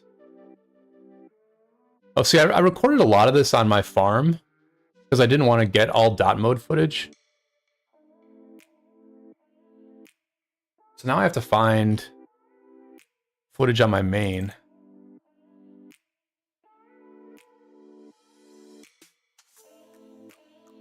I just want to find some... I'm just looking for some dot mode fighting where I can talk about what the heck my concern is.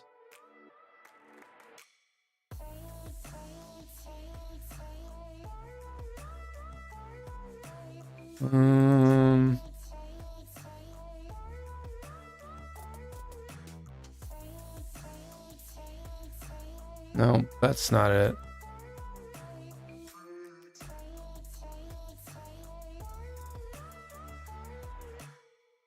That's not it.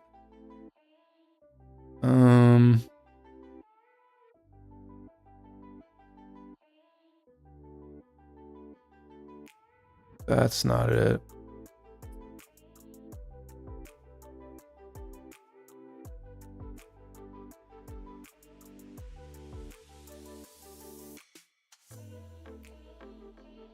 It's kind of amazing how hard it is for me to find me fighting in dot mode.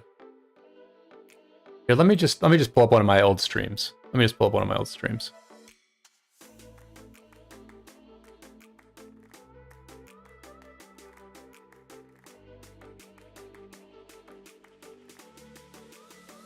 Okay, so basically my question is,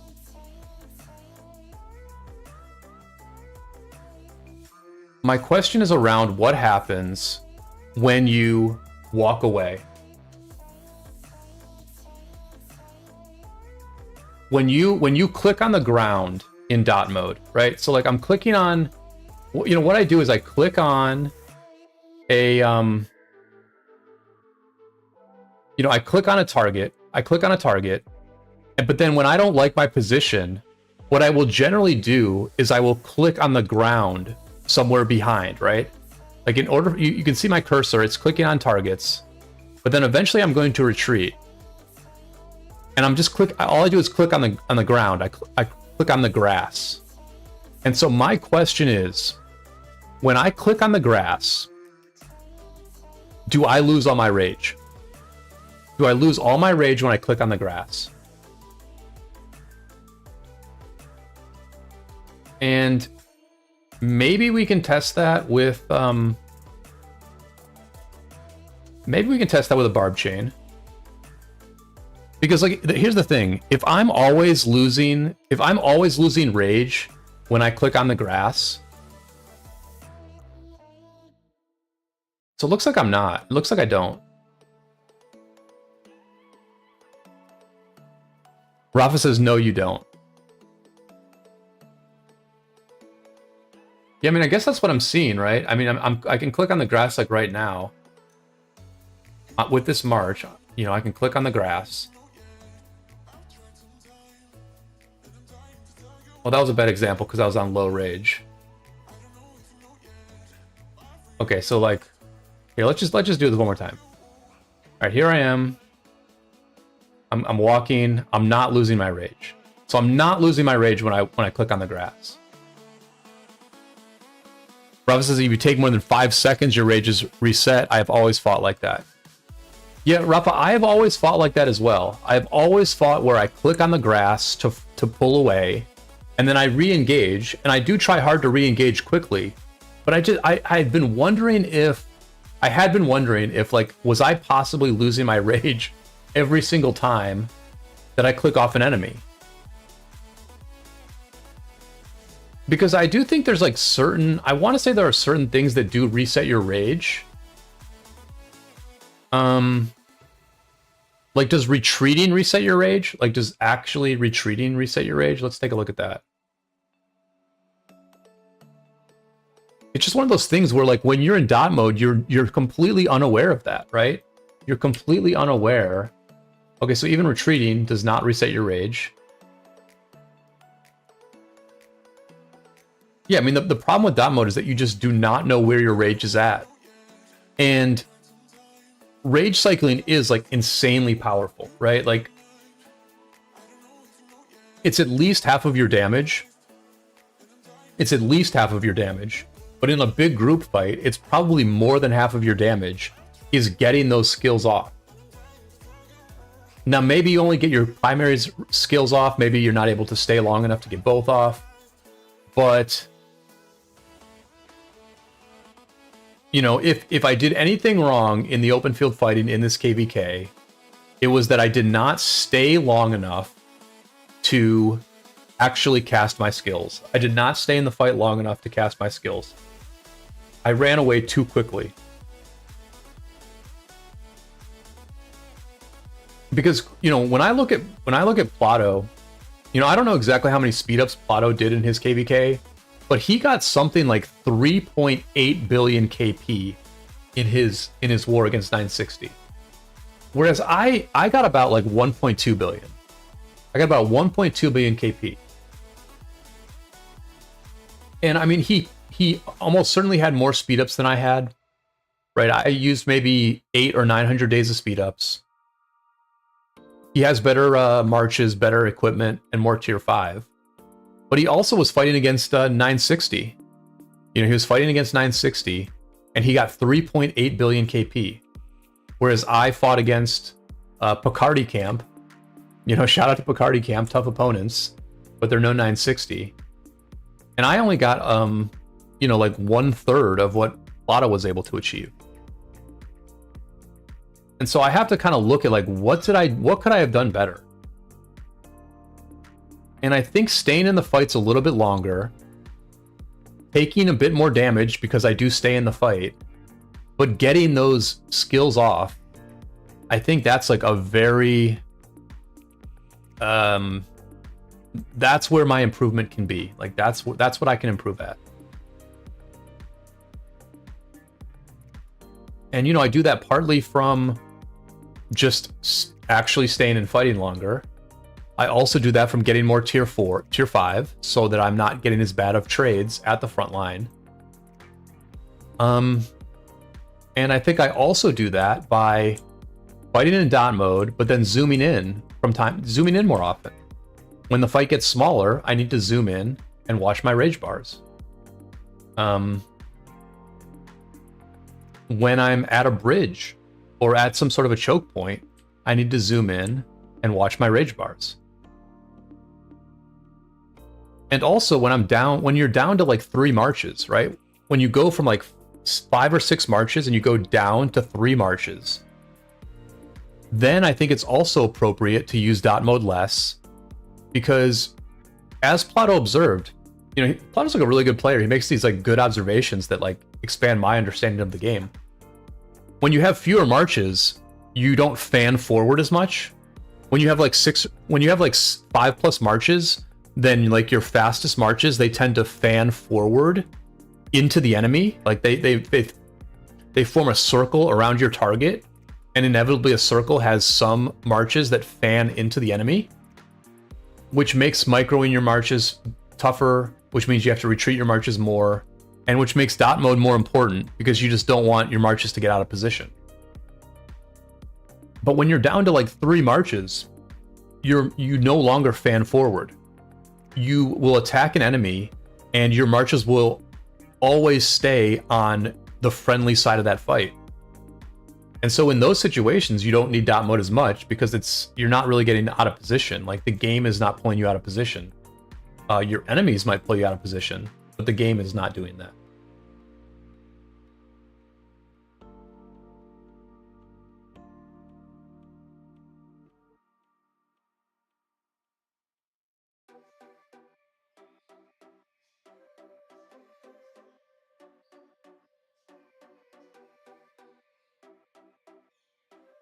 Yeah, I'm just kind of seeing, I don't know, maybe this is something I should have learned a long time ago, but I'm seeing how powerful scale damage is, how powerful AoE damage is, how so much of the value you get as a fighter comes from that AoE damage you do when your skills get cast.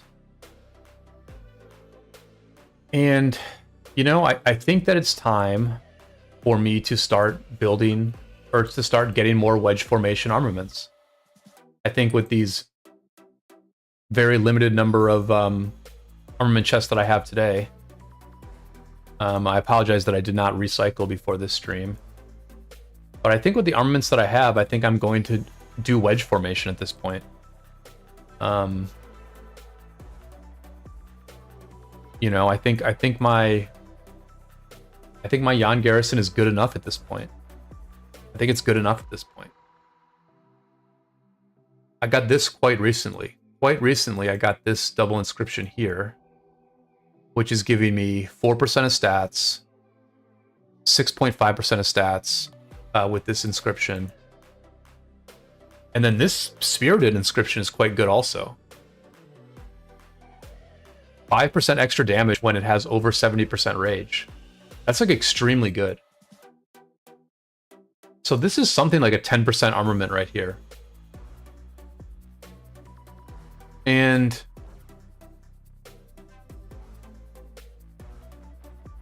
so I think I'm pretty much done. Or I'm good enough. Like, I'm good enough in all these spots with my Jan and his arch formation set. And so I think it's time to start building my wedge formation set and getting some wedge formation sets in use in the field to just, you know, buff up my open field game more. So I assume we have 15 likes on this stream, in which case I will absolutely open up some armaments now. Yeah, we're at 17 likes. Everybody be sure to throw a like on the stream. We've got 27 people watching, so I feel like we can definitely get the likes a little bit higher. Thank you all for tuning in tonight. We are doing the rebuilding thing. And okay, this level 46 Barb was absolutely 100% hiding in these bushes. I didn't even see it. I did not even see this thing. But yeah, we are in rebuild mode, and part of that is going to be opening these armament chests. We're going to transition to wedge formation, and hopefully we get something good.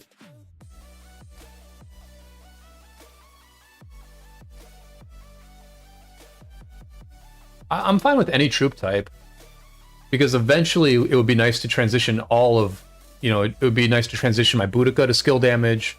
It would be nice to transition my Guan Scipio to wedge formation. So I'm happy with anything.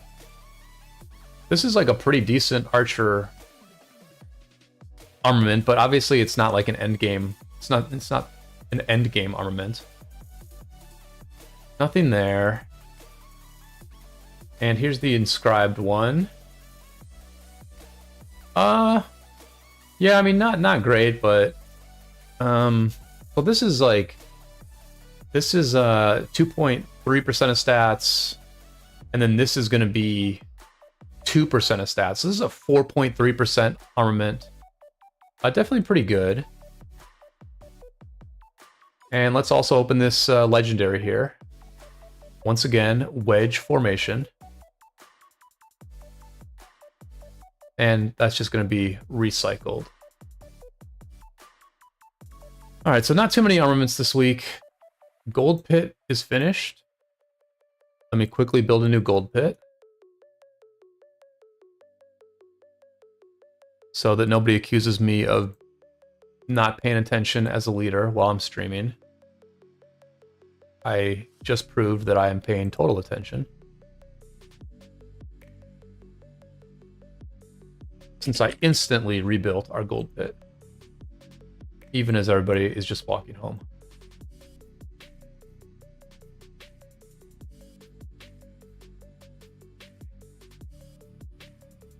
Jesse, thank you for the luck. Algebra says, I need to do the opposite, trying to get an arch garrison set. Bravo says, I feel that this armaments crates are way too nerfed. Well, I just didn't have very many to open in that one.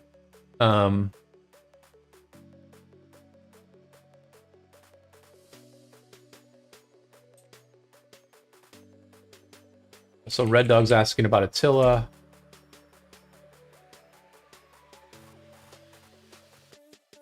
Red Dog is like a newer player, so it's kind of nice to like answer his commander questions, because, you know, it's almost like the old days where we could actually set people on a good path.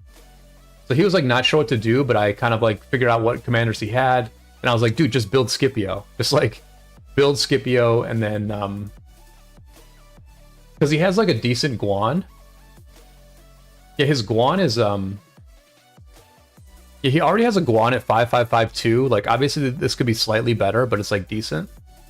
And so I was like, dude, stop building all these other commanders, just build Scipio. And then you can run Guan Scipio and you like have a decent, you know, you have a decent life ahead of you. Open chest when you have 10, hoard till 10. I like opening chests every week. I just didn't have very many this week because I haven't recycled. I'm overdue to recycle. It's been like, I don't know, 10 to 14 days since I recycled armaments. And so, you know, I do have like a bunch of stuff that I can recycle. But I'll do that off stream.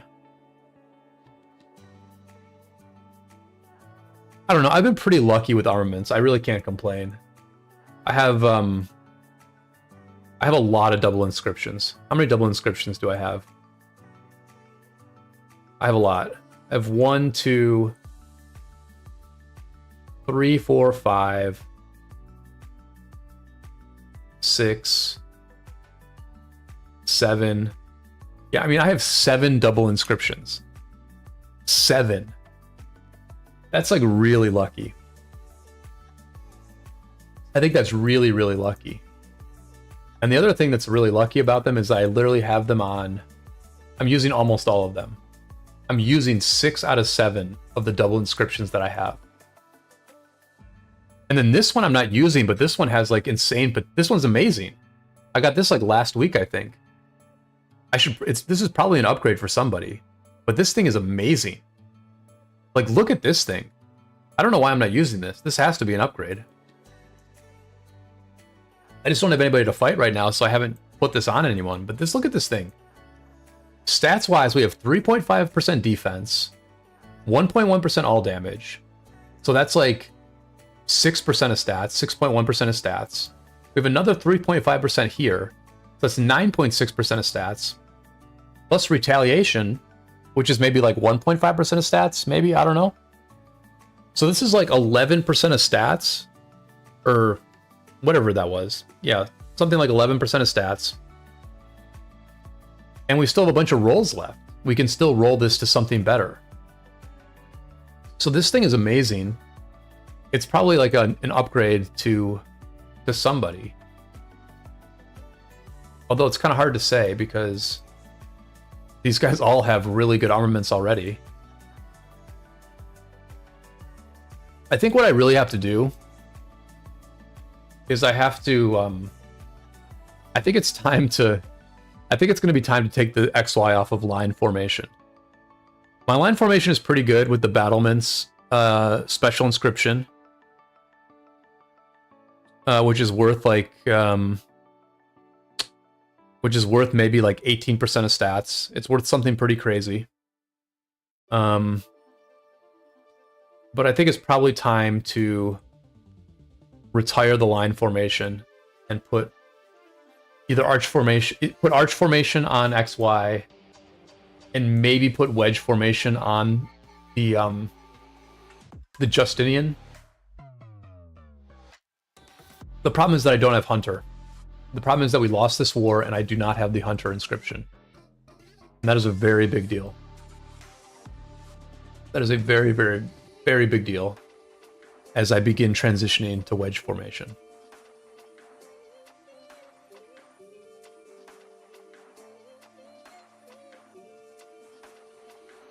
But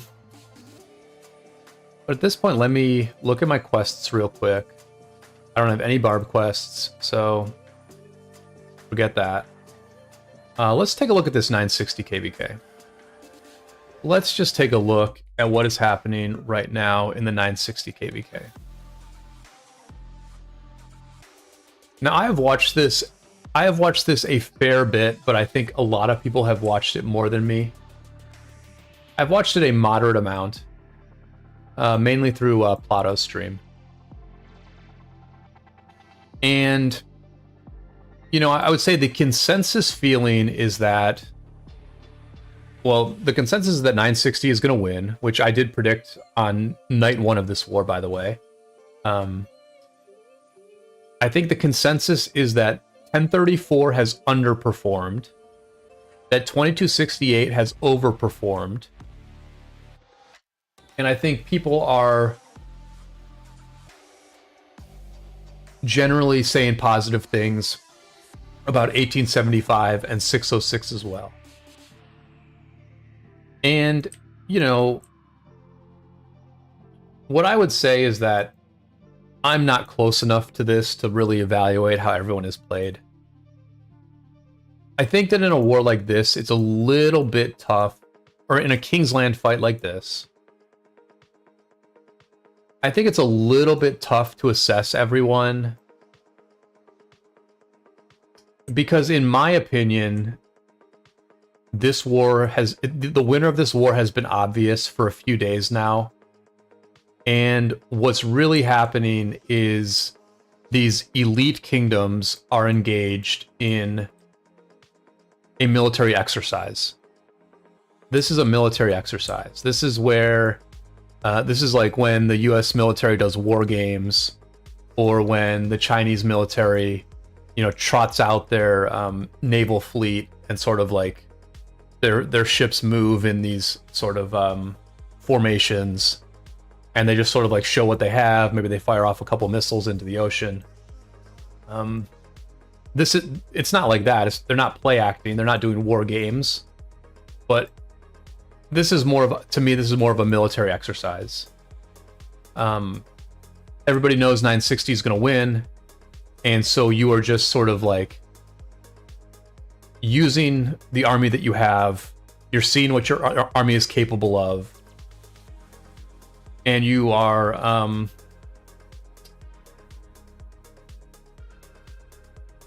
I mean, I guess what's happening is that 2268 is making 960 work for it.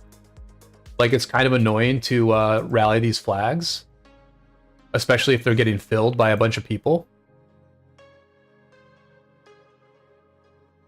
You know, like this person here still has 250 million power, right?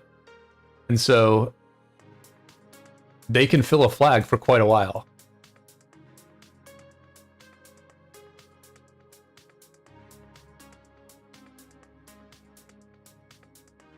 Gypsy Danger says, if 34 performed like 68, they could have won this KvK. Yeah, I guess that's the question that I have, right? Like,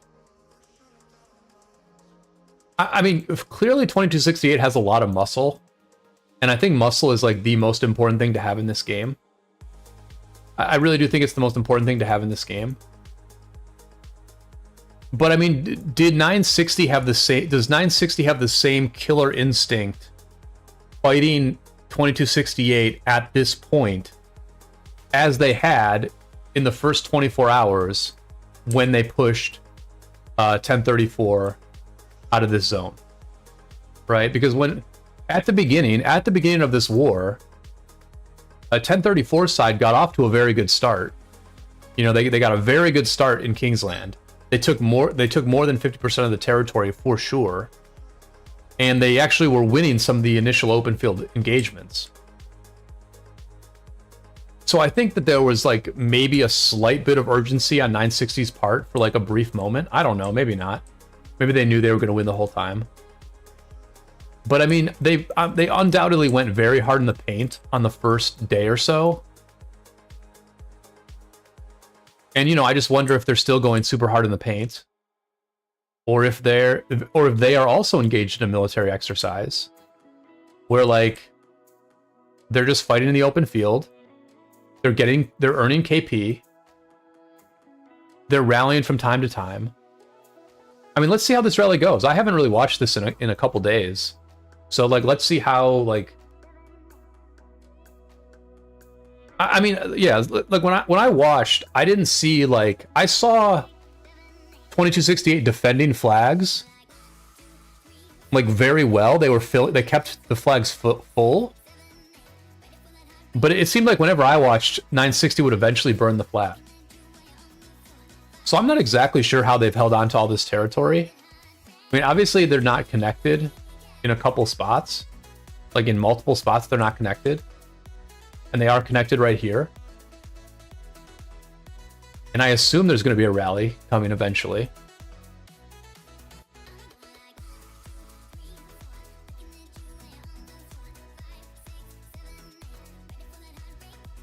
So I mean, I think this has been a very good war.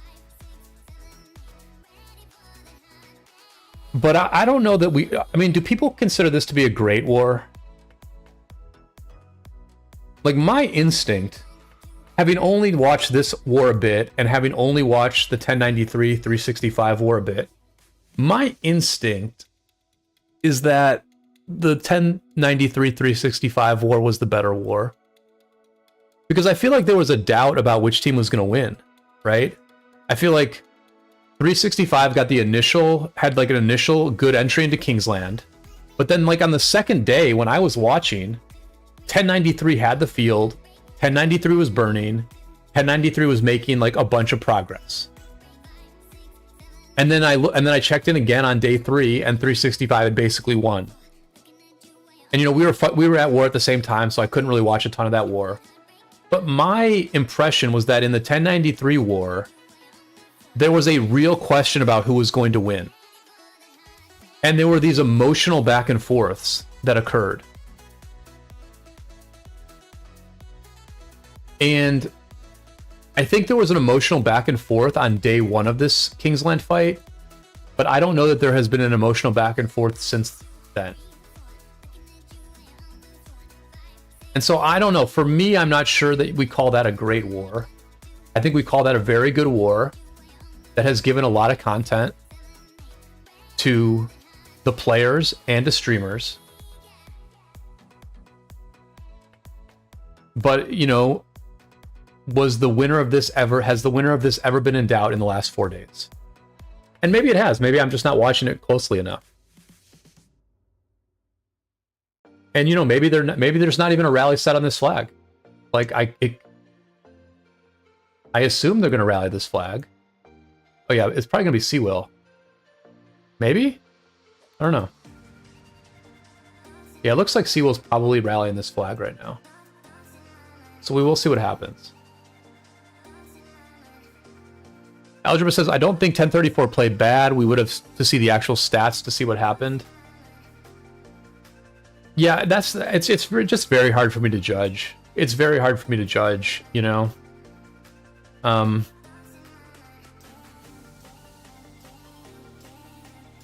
Because I assume, you know, I think that from what I have heard, you know, the times when 1034 fought hard and the times when 1034 was online, those were the times where 960 had, you know, some problems or was somewhat challenged. And so if 1034 is driving the bus in that way, then inevitably 960 is going to fight hardest against 1034. Now the question is, was it actually 2268 that's been driving the bus this whole time? And as Algebra says, I think you have to see the stats to figure that out. But I think stats can be misleading also, right? Because, you know, this war ended when actually 1034 is still fighting, aren't they? Yeah, so 1034 is also farming KP. 1034 has come over here and is fighting against 1671. So it's almost like there's a game within a game. Oh, I shouldn't have done that. That was stupid. There's a war within a war that's being fought, I think. And undoubtedly this war also occurred. This war within a war also occurred to some degree in our KvK. Because what happened? Two things happen. First, what happens is the two sides realize which team is stronger. The stronger team takes the majority of the territory. They capture the key objectives. They win all of the very important fights. And they realize they're going to win the KvK. That's the first thing that happens. The first war that happens is the two sides realize which side is going to win. The second war that happens is everyone realizes that after everything's over, stats are going to be compiled and kingdoms are going to be compared. And actually now even Lilith is giving official stats. There's like going to be an official leaderboard at the end of KvKs that shows which players, and I think even which kingdoms, like which players and kingdoms had the most kills, the most deaths, and healing speedups used.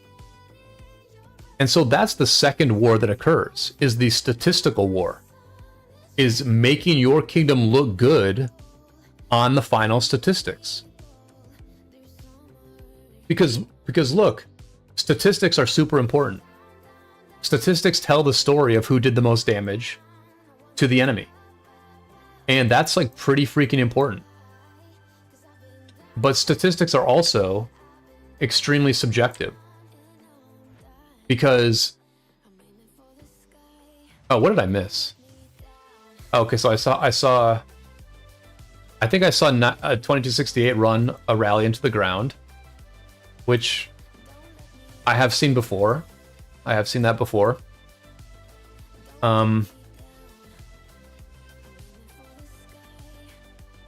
You know, the statistical game is important, but it's incredibly subjective. Because for one thing, you can fight against harder opponents or easier opponents. It's like 1034 is kind of like padding their stats right now, fighting against the easier 1671. While, you know, 960 and 2268 are engaging in a lot of open field fighting, as they have done this whole time. So I mean, I think like the dead troops will tell an interesting story, like which kingdoms took more deads. I'm really curious to see how many deads 960 took compared to their allies. Like, did 960 just get this done with endless open field fighting, or did 960 sacrifice more dead troops than their allies did? I'll be very curious to see that. You know, KP wise, I'm very curious to see how much KP 2268 did compared to 1034, because they were on the same side the whole time. They fought the same opponents for the majority of this KvK. And so I think it will be quite interesting to see who was the muscle of this alliance. Because at the end of the day, if you have like really big muscles in this game, then everything else tends to fall into place, right? You know, 2268 has not really played... They haven't played in like a really big Imperium KvK like this before, but they had a lot of muscle. Obviously, the player Peacemaker has like the most kills of anyone in this KvK. I believe this is Peacemaker right here, sending resources to somebody, the floppy daddy meat. And I'm pretty sure Peacemaker has distributed a ton of resources to his teammates. So 2268 had a lot of very good players, and then they got a big recruitment class in from 254. And so here's the rally. Here this rally finally hit on this Hera YSS flag.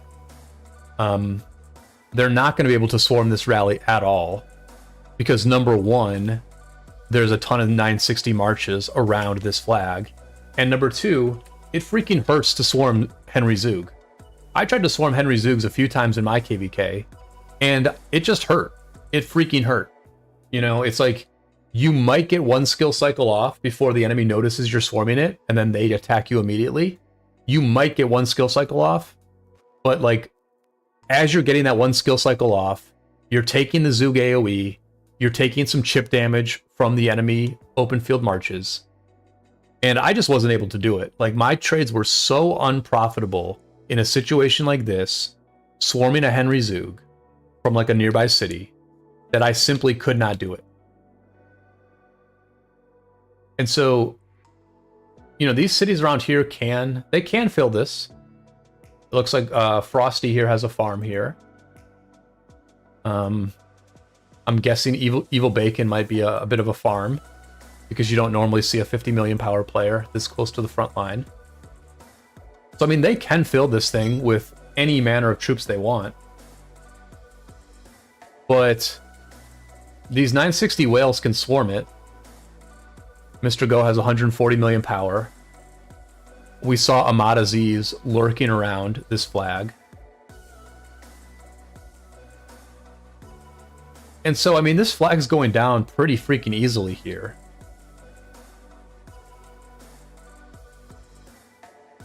Well, maybe not. I mean, let's see. I'm not going to assume that. They might keep this thing full. But I mean, I'm guessing that this is a very good trade for 960. I'm guessing it's a very good trade for 960. And there's a Mataziz swarming with the Huo. There's the rally getting. There's the garrison getting popped. They kept a garrison captain in there the whole time.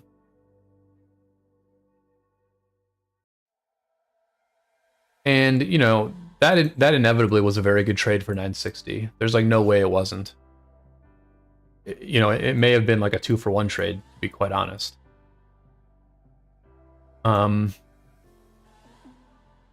so I'm like a little confused how 2268 is still holding all this territory. If rallying down their flags is that trivial, it's like, how do they still have all this territory?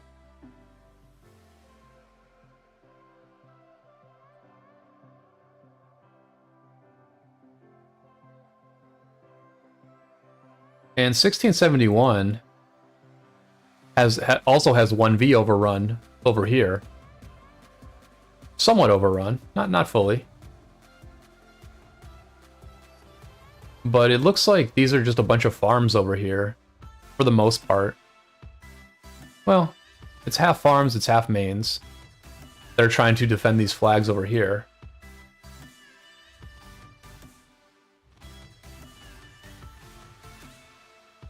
And so the 1v side will eventually have to figure out, do we want to keep doing this? You know, do we want to just keep garrisoning flags and hurting the enemy? There's definitely some negotiation. I think part of this is, you know, part of this is people wanting to fight, part of this is people trying to get more stats, and part of this is undoubtedly negotiation. Negotiation of a final peace treaty. You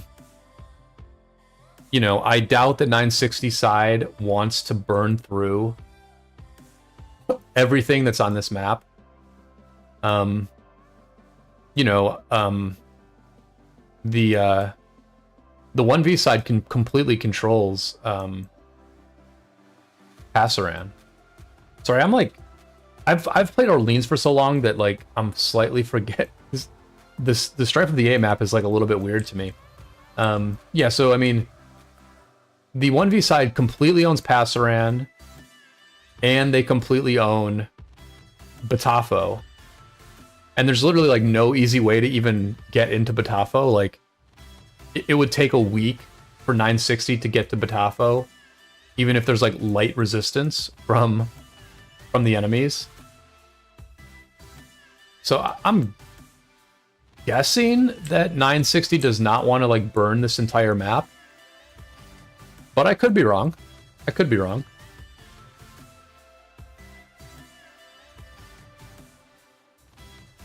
So, you know, this war is in the process of unraveling. People are losing troops for various reasons. I'm guessing these are a bunch of farms.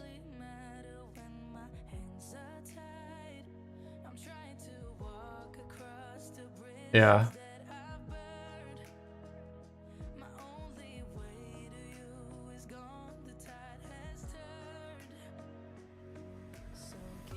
Yeah, I mean, these are tough situations when you're on the losing side, because you fought hard and you fought well for a number of weeks. And you're just sort of like facing the reality that it's over. And it's hard to say goodbye quickly. I mean, we literally fought for so long that we did not give up until we had like 9 flags on fire and a ton of our territory was going to be disconnected in less than 15 minutes. And at that point we said, okay, it's over. We have to give up. It's over. But, you know, 1v side is in a much more stable situation here. They have plenty of territory. There's no, like, threat of suddenly getting disconnected. So this can absolutely go on for much longer. Yeah, I mean, this can absolutely go on for a lot longer. And I'm kind of in the minority, I think. I'm in the minority of leaders who... I would wave the white flag earlier rather than later. I think the inclination is for many leaders to just keep fighting because that's what some of your players want, and it's hard to just give up, and it doesn't feel good. But at a certain point, don't you want to just, like, save these troops for a war that you can win?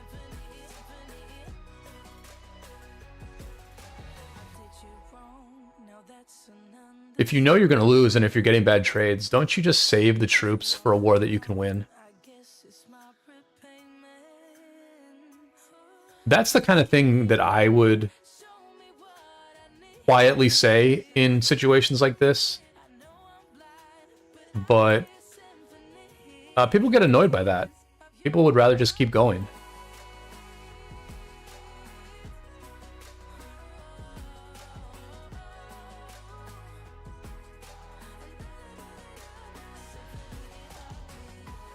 And, you know, there's essentially two spectrums of leadership, I would say. And I think they've both been proven to be right in this game. The spectrum that I'm not on is just the go hard in the paint spectrum, where you just go hard, and if you have an enemy that's right in front of you, you attack that enemy. Like, if you land on a map and your enemy is next to you, you simply attack that enemy. And you sort of just keep fighting until it makes absolutely no sense to fight anymore. Or at some point you make a tactical retreat, but you at least engage that enemy in the first place. That's one end of the spectrum, the go hard in the paint end of the spectrum. And I would say that people like 960 are on that end of the spectrum. 254 was on that end of the spectrum. I would say like Adinavo is on that end of the spectrum. Probably our opponents in this KvK, 393 and 2217, were somewhere near that end of the spectrum. The other end is being super calculated and, like, almost disregarding how you look and disregarding the emotions of your players and disregarding the urge your players have to take a fight. And I would say someone like Laguna and someone like myself are on that end of the spectrum. Because if you remember, like, I don't know, maybe like 8 months ago or so, maybe even longer, maybe a year ago, there was a situation in, I believe it was in Strife of the Eight, where 846 was in like one of these corner kingdoms. And they could have taken a fight right off the bat. Maybe it was against 1093. I'm not quite sure who they were up against, but they had the option to take a fight against a, you know, sworn enemy in Havana. But then they had an ally in the other Zone 5. And then their allies were going to link up with them in Zone 6. And what 846 decided to do was they decided to not fight in Havana. And they decided to wait until later, where they could link up with their allies, and they could have a more advantageous fight against their enemy. And I think I'm pretty sure 846 lost that KvK. I want to say it was against 1093. I want to say that maybe they had the option to fight 1093 here, but it doesn't really make sense why 1093 would be in a middle camp here. I'm probably getting some of the details wrong, but the point is, 846 passed on a fight against a true enemy in order to wait until later, in order to wait until much later in the KvK to take a fight when they could work with their allies. And a lot of people criticized that decision at that time. And and 846 may have sort of gone down a little bit after that KvK. But the thing is, 846 is still very strong today. They never burnt themselves out. They never lost all their troops. Their key players must have been on board with that decision because their key players are still around. And 846 is still very, very strong today. Even though they passed up on one fight at one time in their kingdom's history. Because they calculated that was the smart thing to do. They didn't do necessarily what the rank and file players wanted. They didn't do what the community wanted. They took some heat from the community for making a bad decision or a quote-unquote cowardly decision or whatever you want to call it. But things have worked out just fine for 846 in the long run, making those sorts of calculated decisions. And, you know, at some point in this KvK, the losing side can potentially make a calculated decision to wave the white flag and surrender and save some of their troops and some of their speed ups and some of their resources for a future war. And maybe that's the right thing for them to do, and maybe it's the wrong thing for them to do. It's hard to say. Part of it is you have to know your players, and you probably have to make a decision as a leadership group. Like I don't think one leader should make that decision when all the other leaders want to do something differently. I think it needs to be a group decision, and I think you need to take the pulse of your player base and get a feel for like what they want to do. But at a certain point, you do sort of need to be the adult in the room, and you need to do the smart thing for your kingdom in the long term.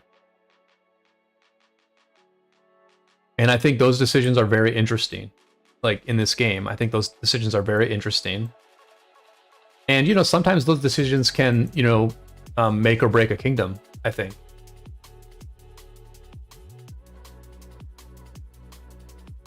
You know, if the leaders are lazy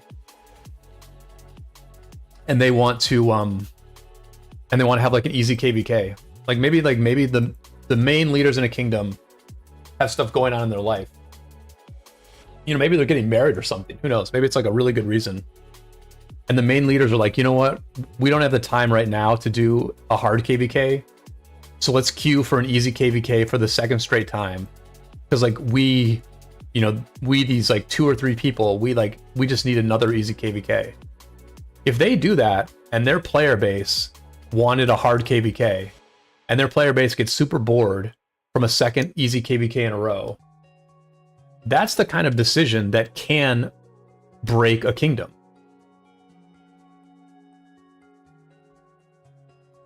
And I think it is also true that you can fight a losing battle for too long. You can deplete your army like so heavily that you're unable to recover before the next war. And then you go into the next war unprepared. You have another loss. You have like a loss that you didn't expect to like an opponent that you should beat.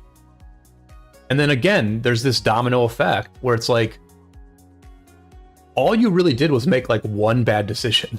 You know, you literally just made a bad decision to like maybe not surrender fast enough.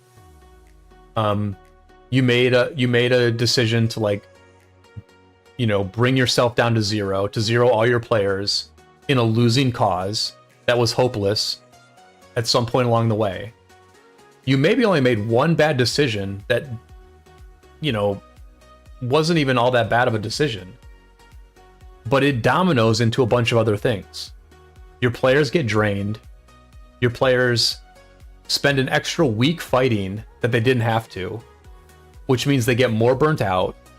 It takes them longer to restart the rebuild process.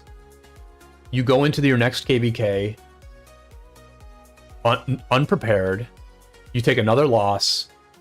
Tempers flare. Decisions get questioned, and these things can unravel. You know, we've seen enough kingdoms in this game fall apart that we know things must unravel. I don't know the details of how these things unravel. I have not been a part of one of these kingdoms that falls apart like this. But undoubtedly things do unravel. And so, like, all these decisions matter. All these decisions matter. You know, the decision by 1v to, you know, come over here and fight 1671 is like that can backfire on them. Like, that can backfire on them. Or it can be a very good decision. Like, that's the thing. It can also be a very good decision that 1v's making. Because what 1v's doing here, I mean, I know their flags are burning right now, but I assume that that over the last couple days, at certain points, they've been burning 1671 and winning fights against 1671. I mean, you can see that 1671 flags are burning. Even this flag back here is burning, right? And so what 1v, the good side of looking at what 1v is doing is they are showing their players, hey, we might have lost to 960, but we can kick 1671's ass. And we're not going to get matched up against 960 every single KvK. There are going to be plenty of KvKs where we have an easier opponent, and look at how good we can do against those easier opponents. Look how much fun we can have. Look at how good our trades are. Look at how quickly we gain kill points. 1v can be showing that to its players, and that can be the kind of morale boost that they need to keep their kingdom together after this pretty disappointing loss.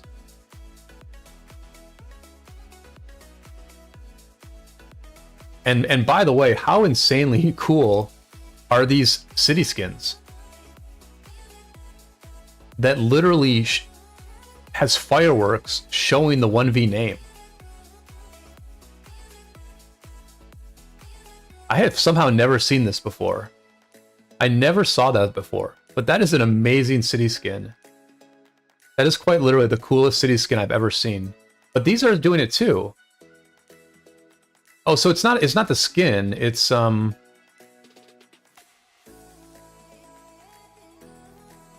does anybody know how they're getting this animation? Like, what did they do in Osiris League this time? Is it just that they ever won it? Rolf, welcome to the stream.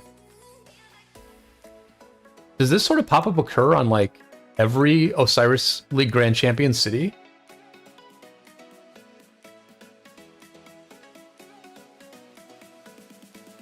How was I oblivious to this before?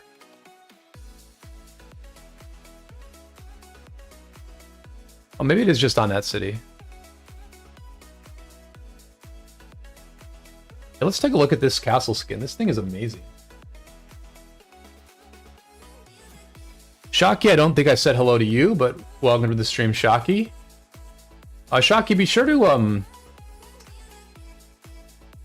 let's take a look at Shocky's KvK real quick, because he's got another pretty interesting A Kingdom Strife of the Eight going.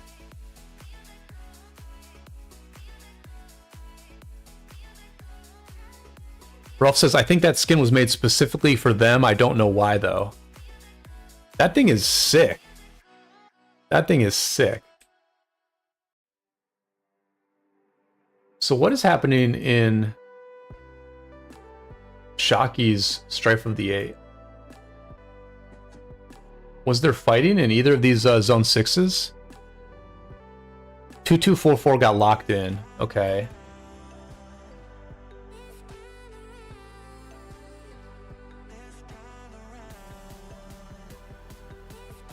Okay, so 2244 got locked in Fire Camp. But basically, so 1235 is going to be fighting against sort of the right side, I believe. We can look at so Shocky's allies probably got locked in. We can look at Shocky's map to get a feel for this one. And we'll probably have to watch the we'll probably have to watch the Kingsland of that KvK. Yeah, so here's what this KvK is looking like. I guess Shaki's team has won Ile-de-France, which is a pretty good score, because that was a 2v2 in Ile-de-France. Looks like 1235 and 1916 have won, or I should say, and 2488 have won terrain. Shaki, I assume that 2707 is also locked in, but I guess 2707 doesn't really matter because they were that that kingdom that got sabotaged. Yeah. So it looks like it's going to be a 2v2. It looks like it'll be a 2v2 in Kingsland here.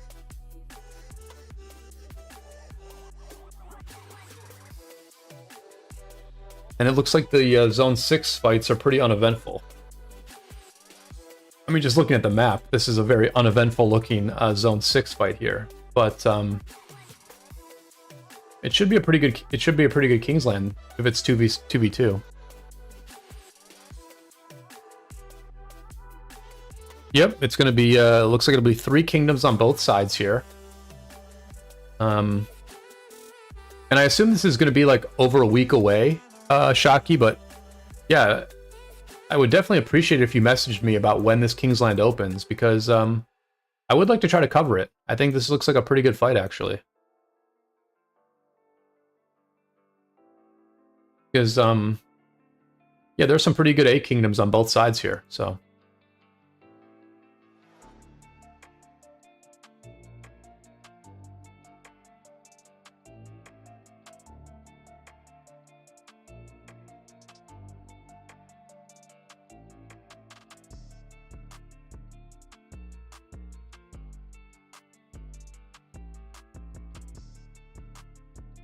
All right, let me send these chaining marches to a new clump, and then I'm gonna very quickly grab some water.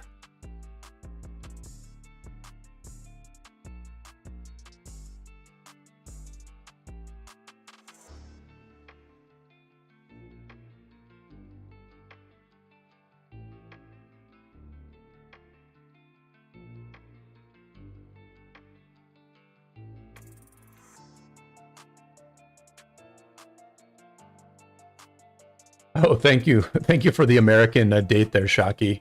Yeah, so November 1st? Oh, so it's pretty soon. Pretty soon. Okay. Rolf says it says the 2022 Grand Prix city theme, so we should be getting another city theme for this upcoming Grand Prix. That's a pretty sick reward.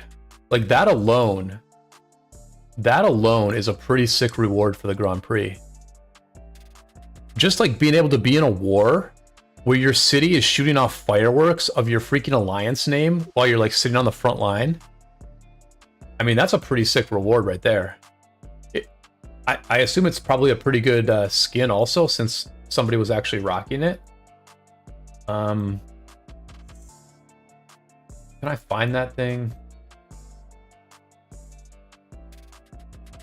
Can I find that thing?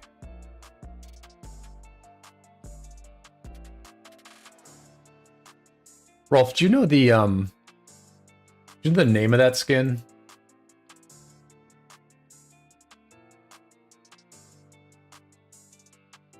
I don't think it was this, but was it this? No.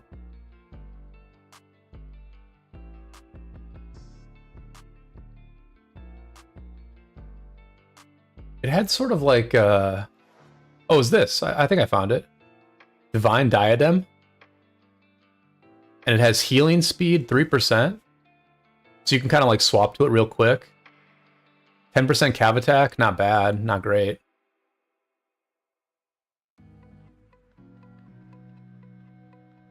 Yeah, so I mean, this is it definitely looks cool. The stats are like meh. They're meh, but they're decent, you know? If you're just chilling, you can sit there on the 3% healing speed. And it shoots fireworks of your alliance name. Like, that is strong. That is really strong. So yeah, I guess the Grand Prix is happening soon. I believe there was just the draw for the Grand Prix, and so more teams will be fighting it out.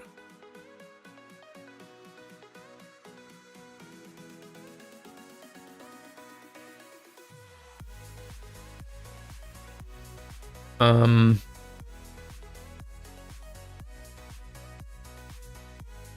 yeah, it's interesting that they're leaning into this Grand Prix quite a bit. Like, call me crazy, but they did lean into it quite a bit. And I assume this is just the top 4 from each of the from each realm in Osiris League. And it's certainly interesting how much additional arc play these teams are getting from making it deep in Osiris League. Like, you know, Osiris League has been over for months for most of us, and yet these top teams are still engaged in Osiris League after all this time.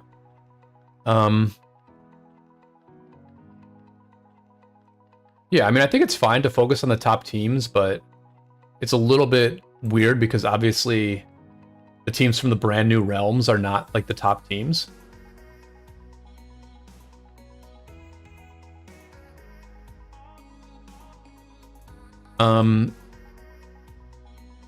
And I want to say that we could all view the like everyone could view the grand final matches live. So like I could have theoretically cast the grand finals.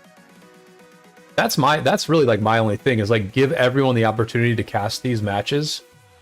Because I just think that would be very enjoyable for like to have like multiple points of view, and also to maybe have like some smaller streams where people can where the people in the chat can like interact with the caster a bit more. But I mean, I'm basically supportive of expanding Osiris League. I think it's a very good format, and the one Grand Prix match I did see, the first match between 1093 and 960, was it was a good match. It was a good match. I don't think it was like as good as the 1093 versus 365 championship matchups, but they were good matches. And I did not see the second one, so I do not know what happened in that one. Although I do know 1093 won.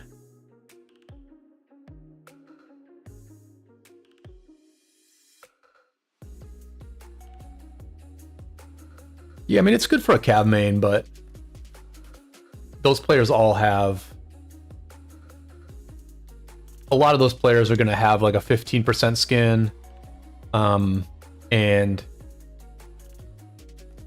you know, I think they would probably prefer to have... They would probably prefer to rock like a 10% defense or a 10% health skin. It's nice to have that 3% health on that actual skin, because then you don't have to swap and stuff, but... Yeah. Yeah, I mean, the reason I probably have not seen that before is because there's probably not a ton of people using it.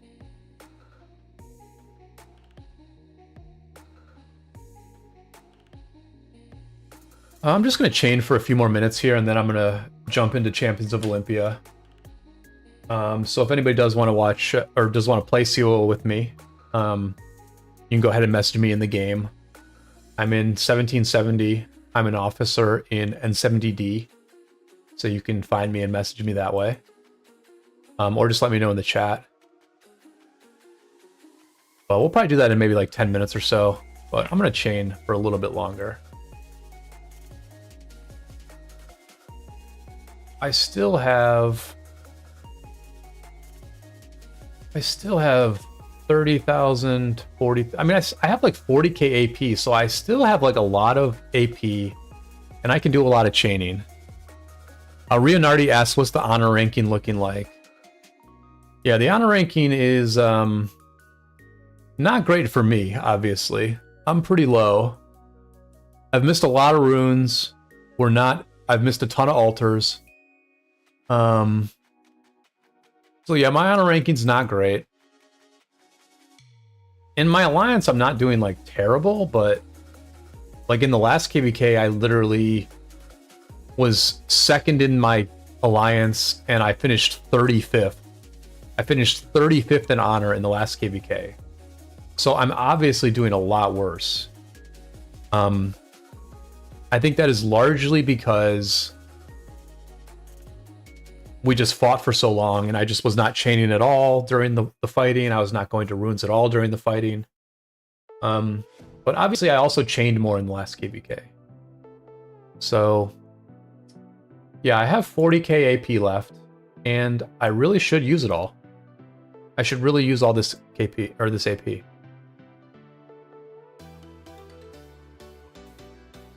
Paco, welcome to the stream. Shout out to 2217, of which Paco is a leader of that kingdom. Renardi, no problem here. Let me show you. I'll show you the camp and the coalition stuff too. So yeah, our coalition is now in 6th, which is pretty bad. Yeah, so we're literally 6th out of 6th in the coalition. In the camp, we're in 4th. And earlier on in the KvK, we were much higher. It will be interesting to watch this as the KvK goes on. Because it sounds like we have access to an altar now. It sounds like we might have access to an altar.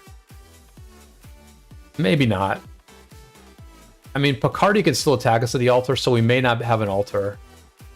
It'll be interesting to see if we can stay in 4th. If we can maybe at least hold on to top 5. Yeah. Our honor grinding was fine. We were much higher up when we were still at war. We were much higher up before the fighting started. So we've been grinding okay. We've been grinding okay. We just need to do more forts. We need to be doing more forts, basically.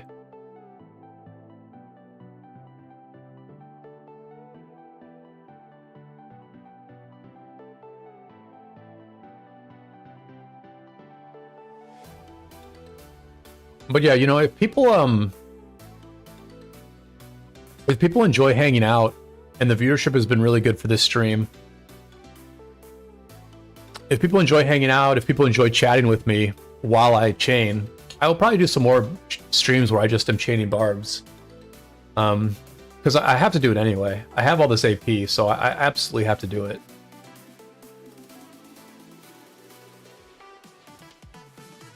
I think I'm not screwing up too much tonight.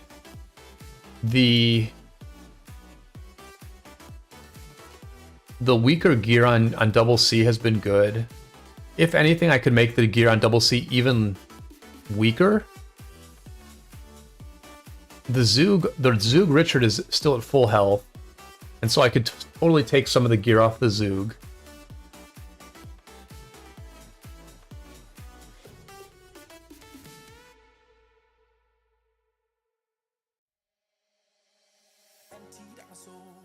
Yeah, I think we'll stay above LaMarche. I think we'll be able to stay above LaMarche. Leonardi says, how many honor do we need roughly for top 20 in a mid-high A seed kingdom? That is a good question, Leonardi.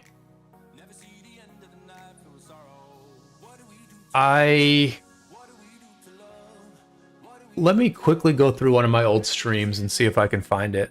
I'll just kind of go through it off camera here.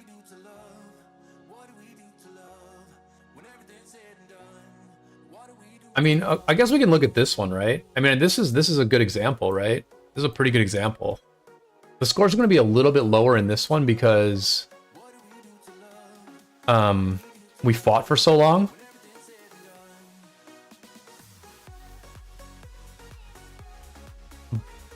But I mean, I think it's going to be something like 300k? Question mark? I mean, right now top 20 is 223k, and there's 12 days left. So I gotta think it's at least 300k, and I would guess that I would think the top 20 is going to go a little bit above 300k. Would be my guess.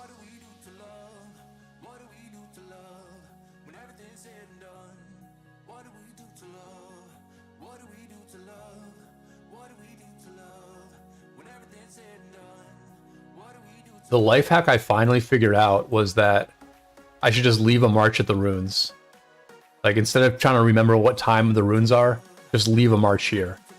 And so I don't have one right at this exact moment, but I will send one to the runes later, and then I won't miss it.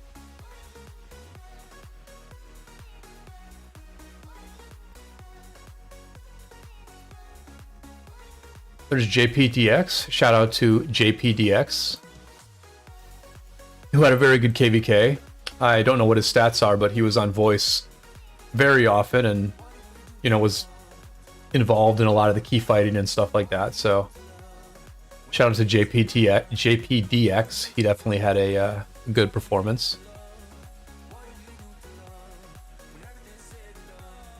Rolf asks, after Kingdoms finishes a KvK, how long till the next KvK pop? I think you can register within a month. I think the first pop-up comes in like 3 weeks or so.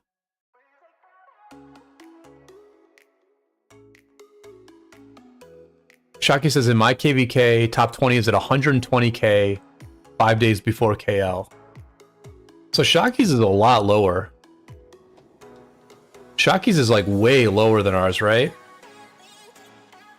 I mean, not way lower, but I mean, our KL is actually, no, I guess it's not that much lower, because our KL's been over for a week, right? So we are, and KL lasted like 3 days, so we're like 15 days ahead of Shaki, and ours is 100k higher, so we're at roughly the same pace. You know, Shaki's KvK is at roughly around the same pace. And yeah, so I think 300k is a pretty good benchmark. But I mean, the real rewards are not the what you get for top 20. The real rewards are the stuff you get for all that chaining. You know, all the resources, materials, and speed ups that you get for the actual barb chaining that you do. Let me look at how far away my marches are from my city. Okay, I need to send this double C. Wait, the double C doesn't have my best gear, so fine. Let me send the Zoog home after this clump here, and then we'll get ready for Champions of Olympia. Salmon, welcome to the stream. Shout out to 1235. Yeah, we were talking about your matchup earlier. Paranoia, welcome to the stream. Paranoia asks, what is the overall leadership's attitude towards this loss? How Bogus, Eli, etc. feel about this? You know, I don't know exactly how Bogus and Eli feel. You know, Bogus is very level-headed, and so I would assume that Bogus views this quite rationally. As I do. I view this quite rationally, which is that we played very well. We had a tough opponent. We can't really ask for too much more out of the group that we're a part of. And so I think, you know, Bogus feels like it was a good performance. I think Eli, you know, Eli is one of our main recruiters, so I think Eli is always thinking about what's ahead. Eli's thinking about the players we might get in the future. And so, you know, I wouldn't want to speak for Eli about what he thinks about it. He may have some issues with how things went. He may have some issues with leadership, right? I think Eli sometimes disagrees with my leadership. So Eli may have some issues with it. I'm not sure, but I think, you know, I think all in all, everyone is very much aligned on, you know, wanting to do well in the future, and so I think they're both basically fine with it, and I think that's how, you know, I think Addy probably feels very good about it. Probably feels better than me about it. I think Captain is a little bit of a different story. You know, the Captain proposed a different path forward as far as like instead of doing a long rest before the next KvK, she had some different ideas about what we might do. So I think the situation in N70S is a little bit different.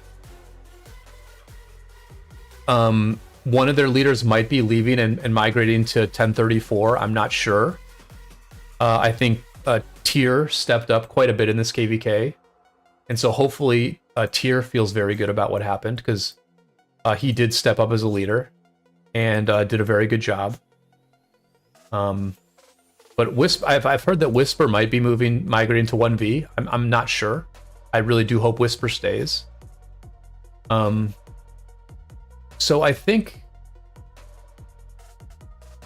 there's a little bit more nervousness in 1070 and N70S. But I think they would also agree that the situation in 770 is very good, that we played very well overall. I mean, Benny gave everything he had. Benny ran out of speed ups, and so then Benny had to stop fighting. Then Benny did like a ton of forts for 10 days straight, so he had more speed ups for the second fight, and then he ran out of speed ups again. So there were a lot of people in the Korean group who also gave everything they had, and at that point you really can't have too many regrets or feel too badly about it. So I think everyone's like, you know, logically we feel fine about it. Emotionally, we're a little bit restless about what's going to happen in the future, because you just never know. You just never know.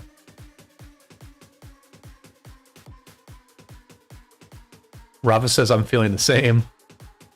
Yeah, so I mean, like, the thing is, like, the thing is paranoia. Like, we had like a very big migration into the Handsome Devils like 2 KvKs ago. Like the group that Rafa's from 1252, and we had like 30 people migrate from 1252, and like all the leadership from 1252 came to our group, and they've integrated very well. They're very good players, very cool people. They have become like a just central part of our group, right? They're just a core part of our group. And it's not like, to me, it doesn't feel like we need to convince 1252 to stay. It feels like 1252 is part of the group that is trying to get everyone else to stay, you know? Like, they're just part of the core group. And so, like, it's a pretty stable situation in that regard, where like we have a bunch of like big groups that came together to form the team we have now. And so it's like, yeah, we played really good. We fought super hard. It didn't work out for us, but it's like, what the heck else can you ask for, right?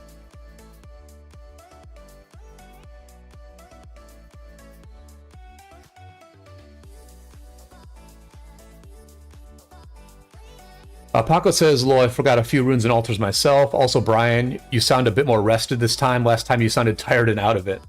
That's interesting. That's interesting. Yeah, I mean, the viewership has been pretty good on this stream. And I honestly felt like I didn't have a whole lot to talk about or a whole lot to do. So, yeah, maybe I sound better. Maybe my vibe is better. I mean, I just had like a very normal week, right? I thought about Rise of Kingdoms less in the last week than I have thought about Rise of Kingdoms in a very long time. A very long time. I really didn't play much. I barely changed Barbs. I would, you know, log in a couple times a day, use all my AP, send out gatherers, and then basically not even look at the game for multiple hours. So maybe what you're hearing in my voice is just a bit more balance. Just sort of spending my time being focused on some other things. I, you know, did some crypto content through FriendTech. I did a little bit of research into NFT art because I haven't looked into that in a while. I watched some movies. I did not exercise. I need to start exercising again. I did not have time to exercise. I got my work done quite efficiently every day. I cooked some nice meals for myself. I just like went back to my normal life a little bit. And you know, I think that's a part of the rebuild. That is absolutely a part of the rebuild, is me getting my life more in order, me feeling better about my life, coming into the next KvK mentally sharper. And having that then lead to a better performance for me in the next war. Because what happened in this war is that, you know, we had that amazing fight against 1818. I played very, very good in that KvK, right? I played a really good role in that KvK. And had a great time, had an absolute blast in that one. And after that, I got a little bit dusty, you know? I didn't, I celebrated it. I celebrated the win a bit. It was the summer, and we were in the off season. I was feeling good about things, and I celebrated a little bit. And my mind was not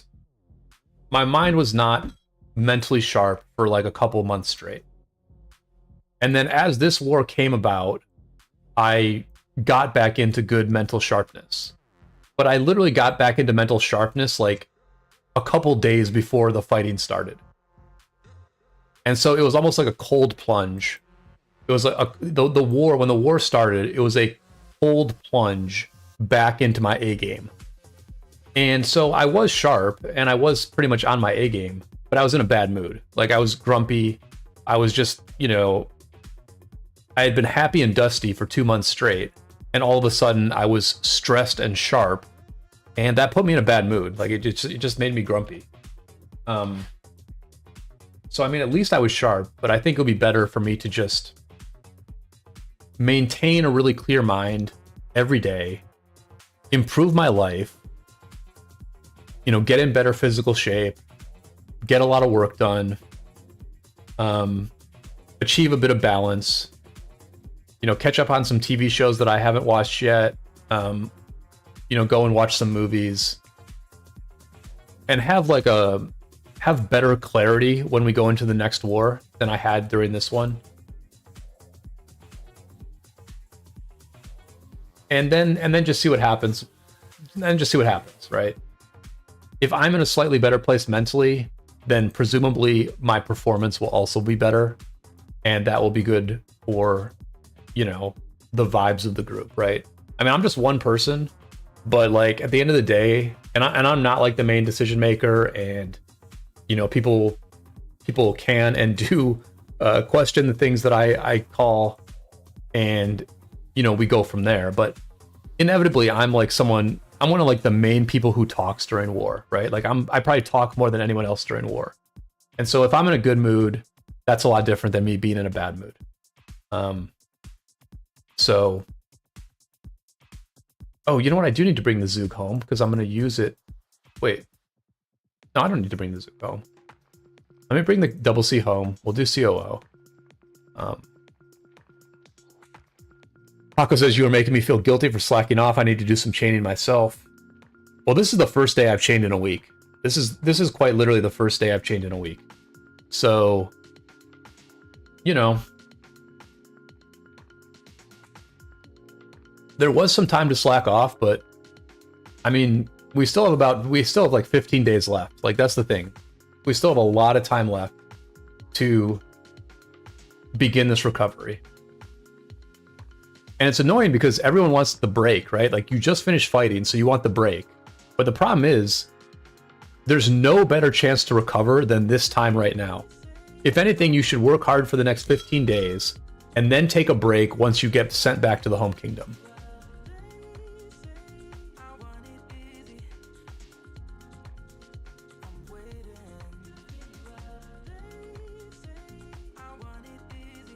Someone says, is this your Katie's first Orleans? No, we did two. This is our second Orleans. We won Orleans last time, and then we lost it this time.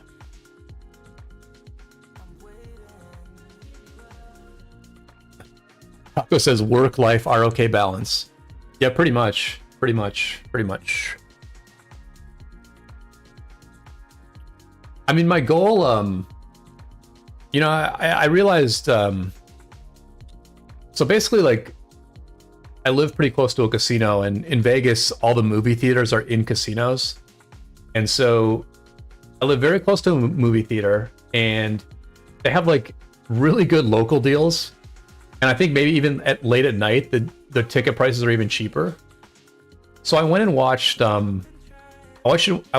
Oppenheim maybe a month ago. And it cost like $8. It literally cost me $8 to watch Oppenheim. And it was like a really nice theater and stuff. So I kind of realized like, oh, you know, I should go watch movies more often. Like, it's so freaking cheap. I should just go and do that. And there's like a movie that I think looks pretty cool called The Holdovers. Yeah, it's called The Holdovers. It's basically about, like this private school where like certain kids don't go home for the holidays, and so they like stay during this holiday break, and there's like one or two teachers who also stay. And so this looks like a pretty good movie to me. And I was like sort of a holdover type of person, not for the holidays, but I would actually stay on my college campus like during the summer.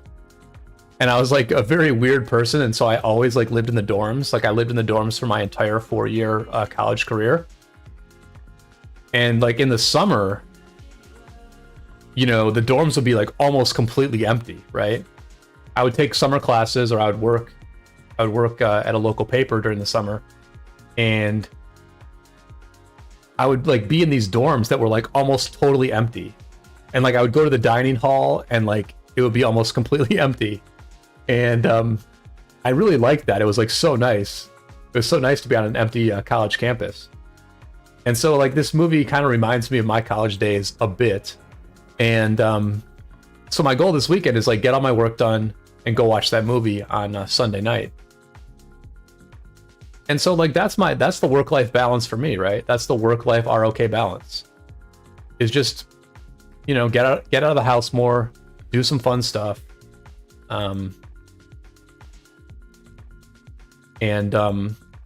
You know, take my mind off this game sometimes, because like this game is such a grind, and it's like not really that freaking. It doesn't really change that much, right? It doesn't really change that much.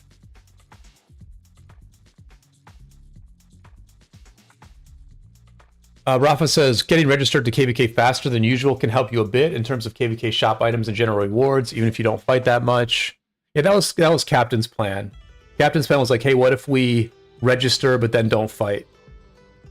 Which I just don't like the idea of that. I don't think that really works, because we would end up fighting anyway, but then we would like fight in a half-assed way, and then we would like underperform, and I just don't like doing that. I like just us playing our best every single time. And Rafa continues by saying, recovery is hard, especially if you don't speed to recover. Free to pay people need time to recover a bit. Yeah, that's the thing with our kingdom, right? We need a lot of time to recover. We don't spend that much, so we need a lot of time to recover. And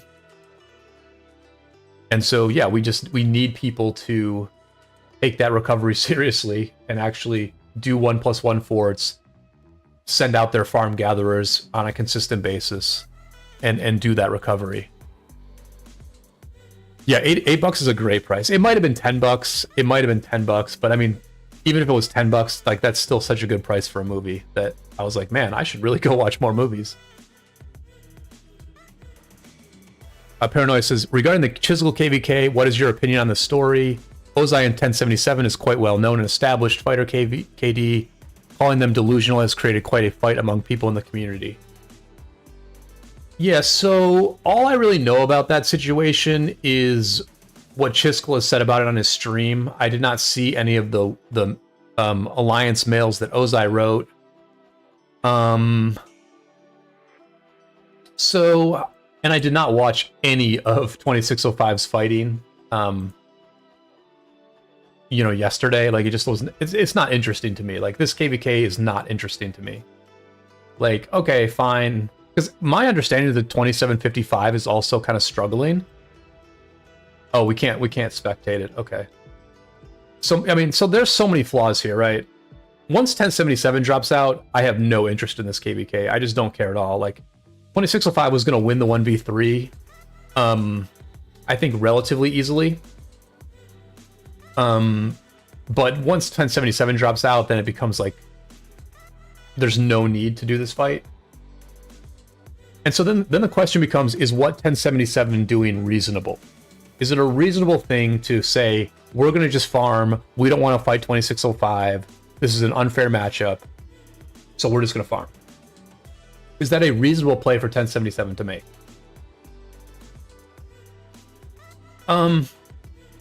Look, I think that 1077 essentially could have waited until Kingsland to take a fight. I mean, this is Heroic Anthem we're talking about. You can give up the Zone 5s, and you'll be fine. You can refuse to fight in Zone 5. Your allies can refuse to fight in Zone 5. You lose basically nothing. Then you go and fight at the ruins. If you lose the ruins, who cares? But, you know, you can potentially both fight the enemy at the ruins and have decent fights. Or at the altars, right? You can have decent altar fights against 2605 when 2605 has to go in two directions. I think you can have decent fights, right? Like, let's not forget 2605 is a one alliance kingdom. You know, so they probably only have like, you know, 150 to 170 active fighters. And if not everyone shows up for an altar, and they only have like 70 people at each altar, then I think you can have some pretty good altar fights when you're literally two kingdoms, right? So you do the altar fights, then you're at the level 7 passes. You set up forts at the level 7 passes, you force 26, you carpet the entire zone, and force 2605, if they want to progress, they have to kill your forts. You potentially get some good trades on the forts, and more than likely 2605 does not crack your defense, and you retain your entrances into Kingsland. Then you go into Kingsland, and it's a 3 versus 1. There's literally six camps. I mean, really 5, because 102 doesn't count. There are 5 camps going into Kingsland via like 6 entrances, and 2605 has 2 entrances going into Kingsland. Now, is 2605 going to win that fight? Yes, I think undoubtedly 2605 is going to win that fight. I think it will be a relatively easy win for 2605. It will be a relatively unsatisfying fight for these other kingdoms. But I think you can have a decent fight there. I think you can have like a 10 to 12 hour period where your side has a bunch of territory, the 2605 has less territory, and maybe you can have like a decent fight there. So if I were 1077, I would have said to our allies, I would have said, let's just wait until Kingsland. Let's not fight them until Kingsland. Let's fight them at the altars, and then let's go into Kingsland and let's just see how it looks. You know, if after 4 hours it's an absurd situation and you're getting wrecked, then you just retreat after 4 hours, right? You don't go all in, you don't fully commit to the KvK, you concede that 2605 is going to win, but I think you take the fight in Kingsland. If I'm 1077, I think I take the fight in Kingsland. And so I think in that regard, 2605 has a bit of a decent gripe. I think in that regard, 1077 made a bit of a mistake. That being said,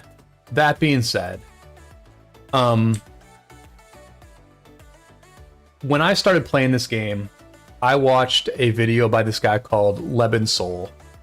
And he said that in pay-to-win games, the pay-to-win players are the customers, and the free-to-play players are the product. And that has always stuck with me. That the customers are the pay-to-win players, and the product is not the game. The game itself is not the product. The product are the free-to-play players that form the world that the pay-to-win players are in, that the pay-to-win players can beat up on, that the pay-to-win players can have as teammates, can have people like, you know, the free-to-play players give people like Amada Z status. If there were no free-to-plays, then no one would care at how many kill points Amada Z's has. So, okay, free-to-play players are the product. I can accept that. What I'm a little bit more skeptical of and a little bit more wary of is when the low and mid spenders become the products for the whales. I have no desire to be a whales product in this game. I spend a lot of money in this game. I've played it for a long time. I play it very well. I've helped build a very strong team. I have no desire to be a whales product in this game. Okay? So if I'm in a matchup against 2605 where they have us just completely outgunned, like completely outgunned, where like they're having, you know, 130 people max their crystal tech, and we're having like 20 people max our crystal tech, I have no desire to be in a 1v1 matchup against them, or in a 1v2 matchup against them where they are literally like 98 to 99% likely to win. Because at that point, I am just the product. I am just the semi-tough competition that this whale group gets to fight against and feel good about their experience. So I can understand where 1077 is coming from. I can understand that they do not want to be the product for this this whale group. But I just think because it's the Heroic Anthem map, because they don't really have to fight in any meaningful way until Kingsland, I think in this situation they should have taken the fight. But I think what 1077 is doing in general is a valid approach. If you get a ridiculous matchup in this game against a group that is just like way more powerful than you, then it is your right to just not fight that group. Because the game has just like become so whale friendly. You know, by the time 2605 and 1077 fight, the new equipment might be in the game, and then the game will be even more whale friendly. You know, us low spenders, us, you know, mid spenders, and the free to plays who work with us, we have the right to refuse to be the product of a bigger spender. Like, you know, I think that's just a reasonable, it's a reasonable thing that's going to happen in this game, given the state of the game right now. Because there are some just insanely powerful kingdoms that, you know, are able to have a ton of fun. Like, if we fight them, they get to have a ton of fun, right? They get to have a ton of fun. While we get wrecked, we definitely lose. We maybe have fun, but they're like guaranteed to have fun because we tried very hard. I am under no obligation to make someone else have a fun experience at my expense. Like, I'm just not obligated to do that. Like, I would be a sucker to think that I'm obligated to do that. So like, that's kind of where I stand on that one. I think the truth is somewhere in the middle. Even with the things I'm saying right now, I'm sure the truth is somewhere in the middle on that one, right? It's not entirely fair that these very powerful groups get punished either, right? Like, to some extent, they're getting punished for being very strong, and they're getting punished for financially supporting a game that we all play. That's not really fair either, right? That's not fair either. But we should be realistic about where the game is at, right? Which is that if a group like 1077 goes hard in the paint against 2605, they're gonna lose. They're gonna get depleted to where they then need to like rebuild for multiple months. And you know, at the end of it, 2605 is gonna shake their hand and say, you know, good job, you were good opponents. And then 2605 is gonna like pat themselves on the back quite a bit for like the great win they had in a 3 versus 1. So, you know, we're all just trying to get everything we can out of this game. Some people can get more out of it than others. But from like an ethical perspective, I think that it's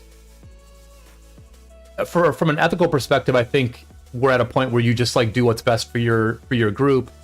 Obviously, you don't want to like screw each other over. You don't want to break your word. You don't want to break your agreements. But this is a pretty savage game that we're playing here, and you know, if you want to dodge an opponent, then it's your right to dodge an opponent. Oh, dude, do I have to actually? I have to bring this Zug back. Oh my gosh. All right, he's almost home. But yeah, Paranoid, I appreciate the question. I actually had, I obviously I have thought about that one a bit, right? And I thought about making a video about it at some point, but I'm glad you just answered on my stream, I guess. You know, I think like, I think we need to have more podcasts in this game, honestly. Because I mean, I'm just saying my opinion, but I think there's so many other opinions about this. Like, I'm very curious what other people in the community think about some of these ideas that I'm putting out there. So I think, you know, I think there's sort of a state of the game, some state of the game podcasts that are overdue, whether between content creators or between just people in the community. I think, you know, I think there's some good conversations that we can have on some of these issues. Because I do know that people probably feel differently than me about it. And you know, I think they're pretty interesting combos. Because I think like some of my honestly, some of the people in my alliance, because we talked about this a bit, honestly, the people that I talked to about this, they actually agreed more with 1077. Like they just said like, you know what, it's not going to be a good fight. Why would they ever take the fight? Like, because I think what could happen in Kingsland is that like, you know, 50 players from 2605 might random teleport, and so like, yeah, they don't have a lot of official teleport space, but they're going to random teleport all around and create like huge problems for the enemy with their random TPs. Paranoid says something along the line of Red Lines podcast would be very cool to watch. You should consider it. Yeah, it might be something that I work on in the off season for sure. I think the only issue I have is like, I don't know a ton of people who I could have on a podcast. Like Rexian would be really good on a podcast. I think Eli would be very good on a podcast. Addy would be very good on a podcast, but I don't know that Addy wants to do a podcast. I mean, I should probably ask him. There are other people who could be on a podcast, but they would mostly be people in my alliance. And so I kind of want to expand that circle out to like more, to like a larger group. And so if there is anyone out there who would like to be on a podcast to talk about issues in A Rise of Kingdoms, please reach out to me. You can find me in the official ROK Discord. I think I might be on invisible mode right now. I might be on invisible mode, I'm not sure, but I will fix that after the stream. You can message me in the official ROK Discord and say, hey Brian, you know, if you ever do want to do a podcast, I would be happy to be on it. And you know what? I would likely do that. I would likely invite you on because it is something I'm looking to do for sure.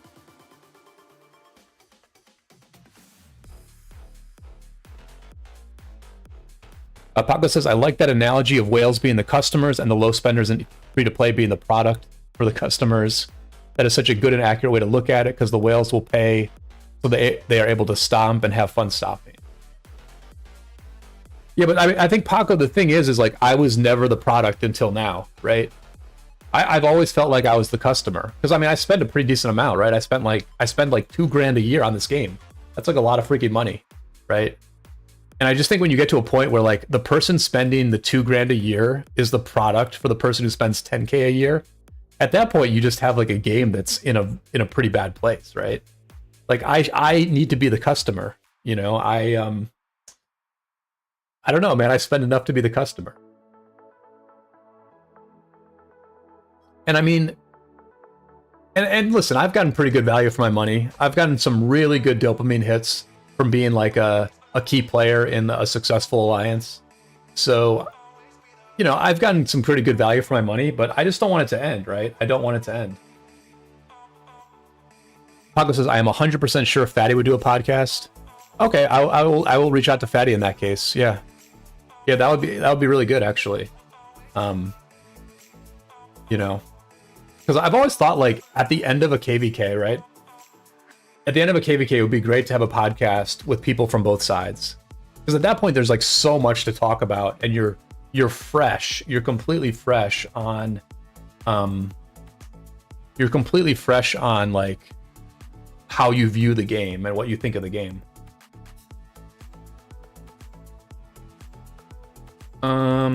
Yeah, so I'm about to play Champions of Olympia. If anybody wants to play with me,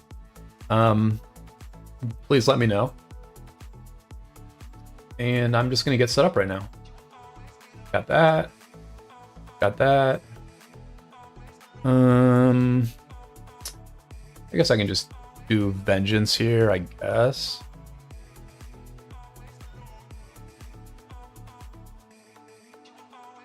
Fatty and Archer King podcast. Yeah, Milk would be another good podcast guest for sure. I mean, there have been some great ROK podcasts, like,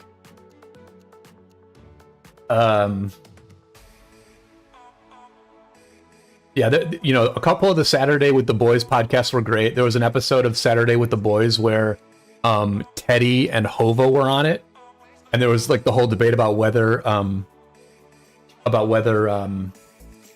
307 was a super kingdom or not. That was an amazing podcast. Amazing podcast. And then there was also when Sargon came out, Barton hosted a podcast with 12-inch, Duke, and Rexian. It was a great freaking podcast. Great freaking conversation between those four guys. And then, you know, they never did it again, right? Like Spartan never did it again. And I mean, I shouldn't even be talking about it. I shouldn't even be talking about it in public, because someone else's missed opportunity is a potential opportunity for me. But yeah, I think podcasts are definitely something I would like to do in the future for sure. Rest in peace, Hova, my son. Yeah, I guess in the end, Teddy was probably correct on that one. Even though in a later video I made, I did say that 307 was basically a super kingdom, like after they beat 1V's team.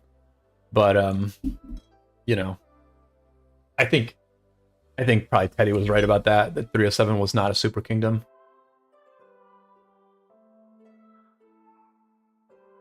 All right, so here we go.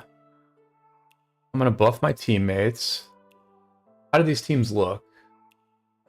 Look pretty strong. Yeah, there's a Lucci on the other team. So Rimuru I have to watch out for because he's infantry. Rimuru is infantry, so I gotta watch out for him. I'm just gonna use this now as like a, I don't know, like in case an enemy comes. I guess an enemy didn't come. Yep, there's the enemy. Oh, there's Rimuru. I'm just gonna run. I'm not even gonna fight this guy. Fuck this guy. I'm not even gonna fight him. Yep, he has to wait and capture it. I'm coming here.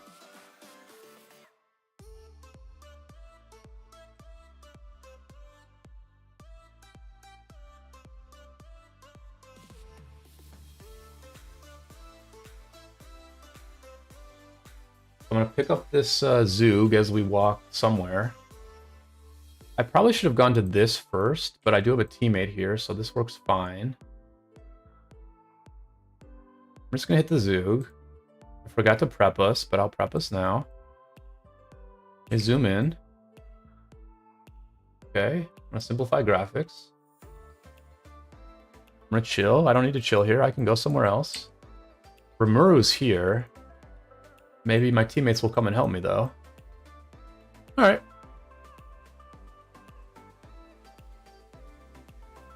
Paco says, so back when you were spending 2K, you were 100% a customer. Yeah, but I still spend 2K, Paco. I'm not saying that my spending has gone down. I'm saying that the benefits to like a true whale have gotten bigger relative to my benefits. Like the gap between someone who spends 2K a year on this game and someone who spends 10K a year, that gap used to be smaller than it is now. But now they have armaments, they have new equipment, they have the ability to hire pilots, they have the ability to buy resources. And when you combine all those things together, it's just a pretty big set of advantages. Now, I might be overstating those advantages. It is entirely possible that I am crying too much and overstating those advantages. But I think I did objectively list some things that exist in the game now that did not exist a year or two ago that make whales more powerful now than they were in the past.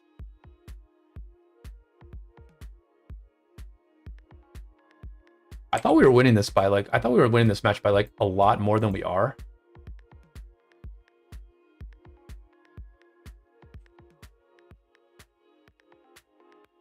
Oh, I'll read what you...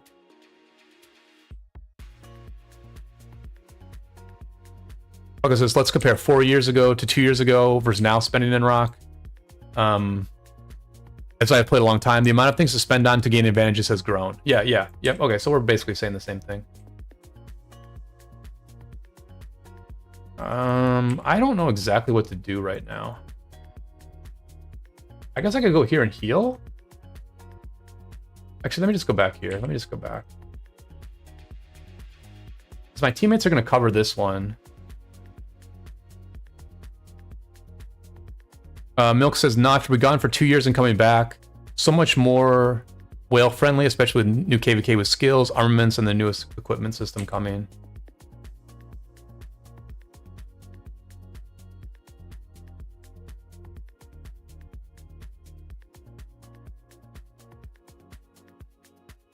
The thing I still need to look at is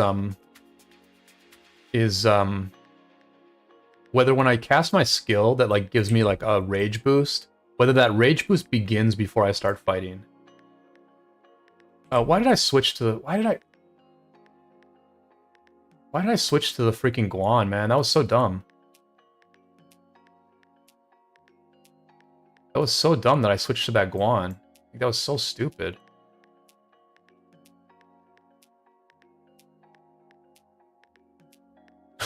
Iran says, very true. They can at least give us free-to-play players our original jumper strategies back. Yeah, so I think yeah, I mean, I'm not like super in tune with the start of the game. I feel like they've limited immigration like a fair bit to where like I feel like haven't they improved the early game like a little bit in the sense that oh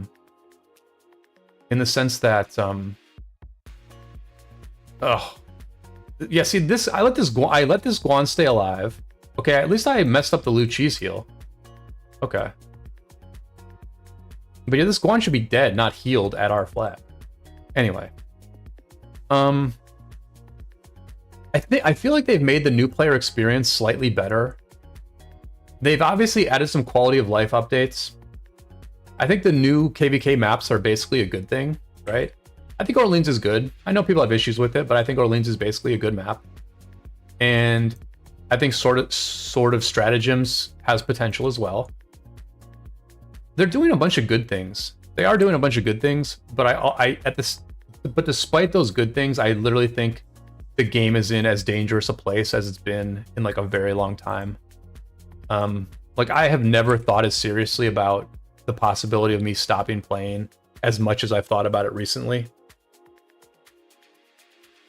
Because like there's no way I'm going to increase my spending. Like they're not going to lure me into spending more. They're just going to lure me into like taking the game less seriously. Which may be fine for them.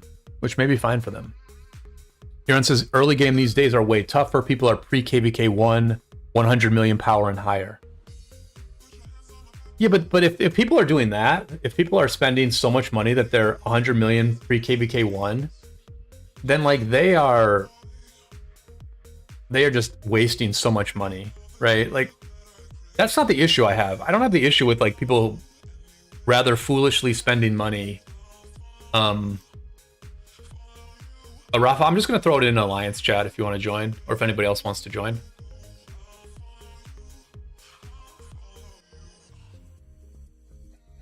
My thing is like whales in Season of Conquest getting like insanely good value for their money, like insanely good value. They're gonna have the best equipment. They're not even gonna have to spend on the equipment. They're gonna get the best equipment.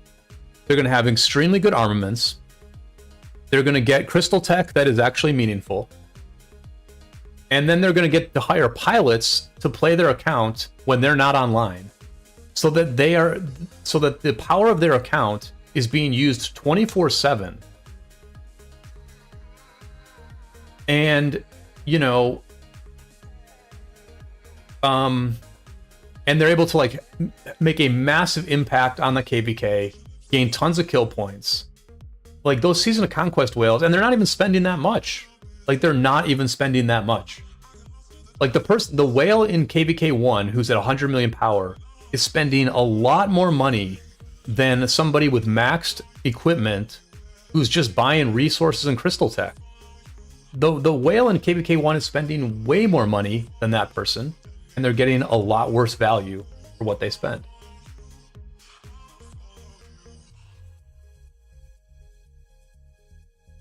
Which, look, nothing is going to change. Like me crying about this stuff is not going to change a damn thing. It's not going to change a damn thing because they're not going to get rid of the new equipment, and they're not going to be able to do anything about the anti-TOS things that I brought up. So, Rafa, we'll get you on the next one. We'll get you on the next one. And so the only thing is, like, what do we do going forward? Like, I think there needs to be something done to help the free-to-play community. Like, and I don't know exactly what it would be, but, like, what have they done in the past to help free-to-plays? Like, really good events? Like, really generous events? Like, let's have some really generous freaking events, right? Let's change Crystal Tech a little bit. Let's tweak Crystal Tech a little bit so that special medicines can be acquired a little bit earlier on or a little bit faster, right? Like, let's do something that is a nod to the free-to-play and low-spending community, because we need it. We need it to rebalance things. Used to have a Barb event for 20 heads. That one's gone now. Did we? I don't remember that event, to be honest.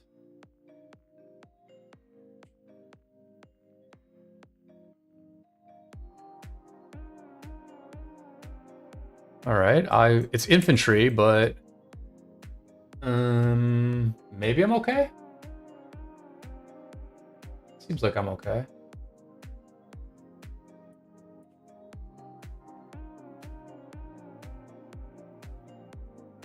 Yeah, that must have been that is so long ago, Milk, that I don't even remember that one. But I mean, they've done a few things, right? Like the Barbs in Orleans they definitely spawn farther away and clump less often than Barbs on other maps do, right? So they've done some things to take away free-to-play type rewards. And they've buffed up the spending. They've buffed up the spending side in conjunction with that, and that has just that's put things out of whack. It has put things out of whack. Now, how far out of whack? I don't actually know. The truth is, I'm reacting to one KvK. I'm reacting to a KvK we lost, where our opponents did spend more money than us. Right? I'm reacting to that. Now, maybe I'll go into our next KvK, and we'll play against a kingdom that also spends more than us, but we'll win. And then I'll be like, oh, it's not a big deal. Like, this is still a skill game. It's fine. No big deal. Like, game's balanced. We'll play for another 5 years. It's all good. So I'm being very results oriented in what I'm saying. But I think there is like objective, there's objective data to like back up what I'm saying. We just sort of like look at what the changes that have happened.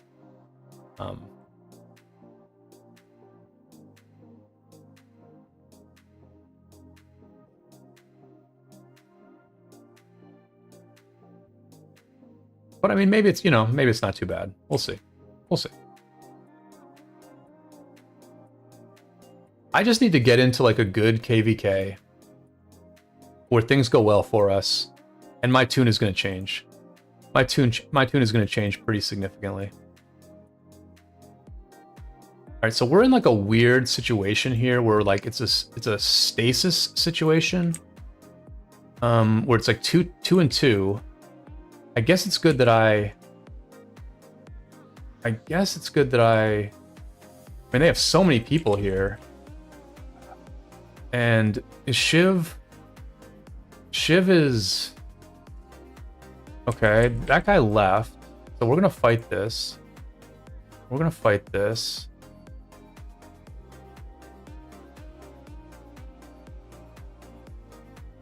Alright, we're fine here. We're fine here. I wasn't like amazing with my movement, but I was good enough. I think. The enemy has us like pretty significantly outnumbered, but I guess we're doing fine. See, I'm already having a moment where like now I'm the customer, man. This guy is my product, and I'm the customer. That's all I'm asking for. Just let me be the customer.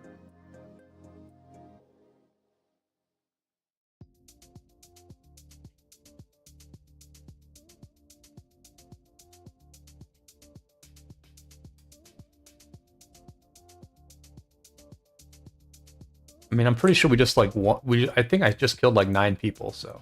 I mean.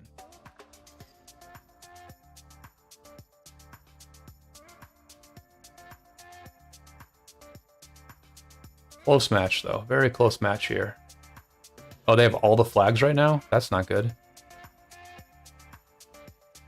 They have all the flags? What is happening here? Alright, I'm gonna go here. We're getting this flag back. You know, I'm gonna go here. They're all there, so I'm just gonna go here because it's just me. And I'm not at full health. So we're gonna have to let them take that flag, but we're gonna get this flag. Maybe, maybe not. Alright, let me prep these guys. My Boudica is coming. We're gonna hit the Huo first. And let's just try to win this fight.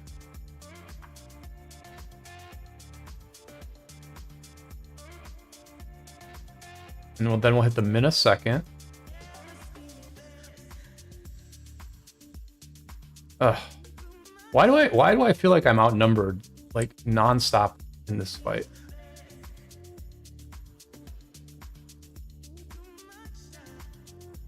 You know what? Let me just run. Let me just run.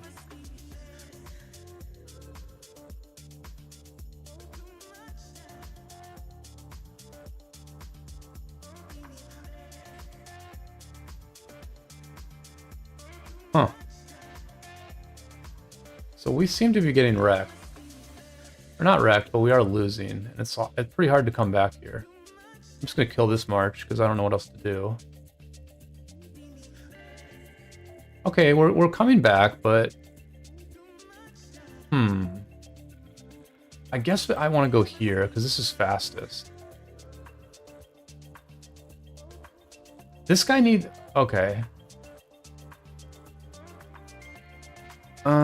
Yeah, I don't think we can win. I don't think we can win.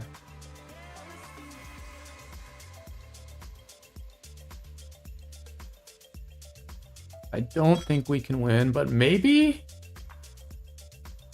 Oh, this guy's just sitting here.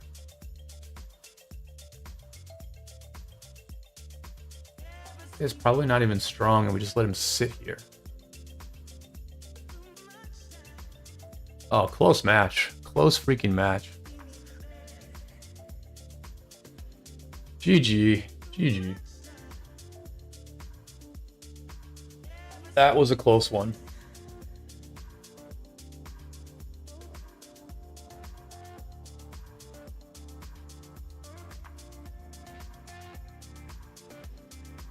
Yeah, I had like a pretty good game there. 9-4-9. This dude down here was like sketch.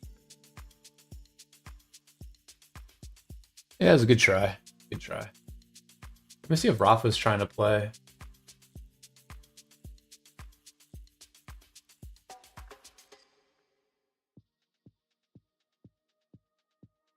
Archer Algebra says Archer King, more like Archer Scrub.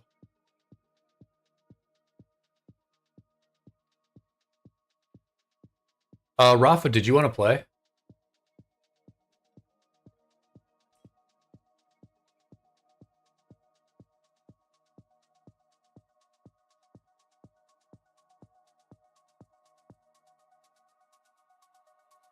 A Cherry, I would go to do Cav. Don't do leadership, do Cav.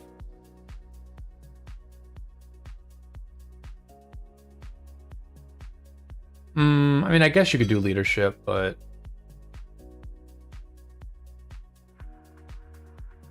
I'll Cherry can cook. I'll let her cook.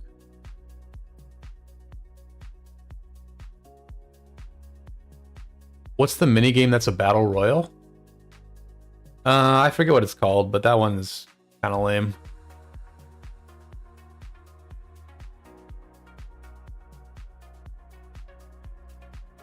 That one is kind of lame.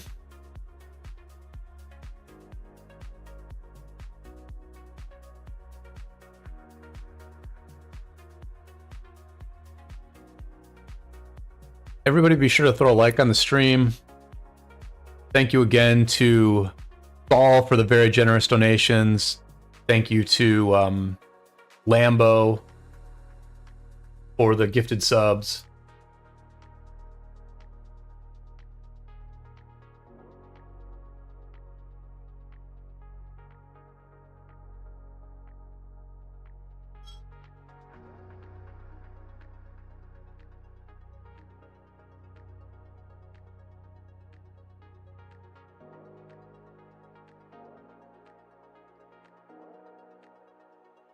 It has amazing rewards though.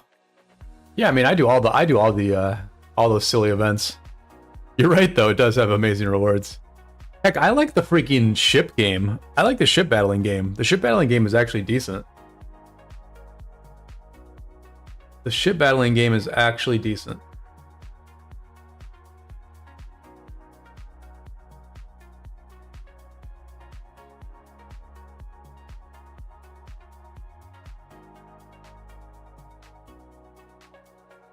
You know, Lissy Tone, I'm sorry that I missed your message earlier. Would you recommend this game to someone who is new? I think the game is fun. I think the game is fun for new players. Sure, I think you have a long road ahead of you, but it can be a fun. It can be a fun road. You know. The thing is, you can have a not good account in this game, but if you understand how to work with the team and if you understand what the team needs, you can make huge contributions. And you can be a very integral, well-respected, well-liked part of a group, even if you don't have a very strong account. You have to learn the game very well, but you can do it. You know, so I mean, I think people focus, even though this game ultimately is all about raw power, like the power of your best X number of accounts. Even though that is true, there's something to be said for the fact that you need a very big team of varying size and varying spending levels and seriousness levels, and you need all those people to. All right, so we had nobody go mid. That's an issue. That's an issue.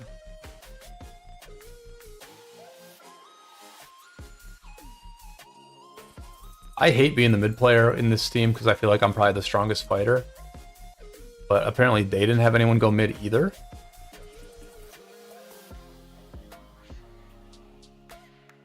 All right, so they have a ton of people mid now. So, oh my god, what the hell?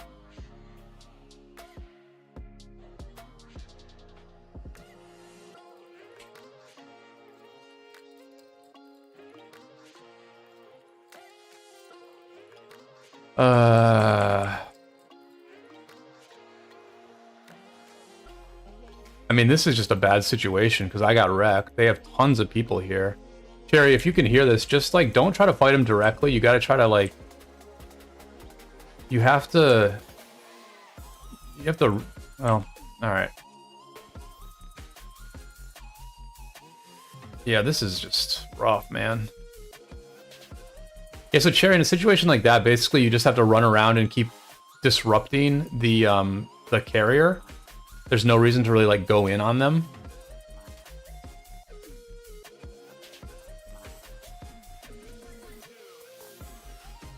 What the hell? Okay, there we go. Oh, he grabbed it? Bro, that's the craziest mid, that's the craziest mid attack I've seen. They literally had 3 or 4 people all go mid. And now they're gonna go to a flag that we own. which is interesting in and of itself.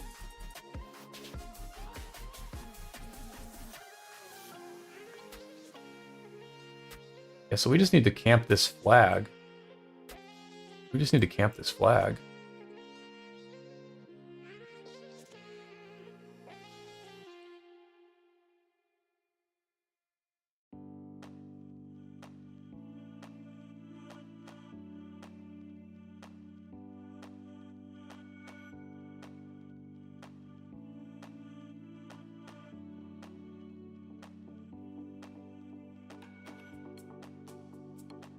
Yeah, we actually capitalized on this mid pretty well, actually. Because we took all the freaking flags, and they still haven't returned the apple. Like, it basically worked out well for us. And this guy just stopped? This guy just stopped here? Okay. Yeah, so I'm just gonna keep muddying up the works here. I give 0 Fs. I'm just gonna keep muddying up the works. Okay. I think their flag carrier literally went AFK.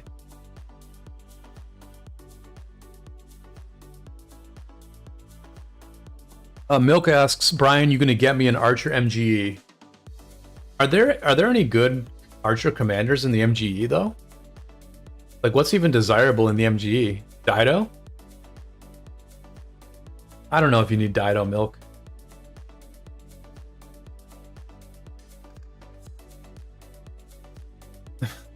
Yeah, I think it's a pretty solid strat to have the apple carrier disconnect. I think that works pretty good.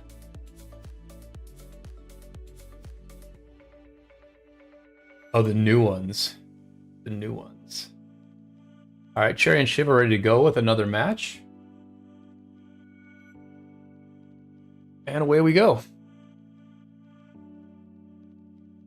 I'm just focused on getting myself a high ranking place in the infantry MGE because I need to slowly build Gorgo.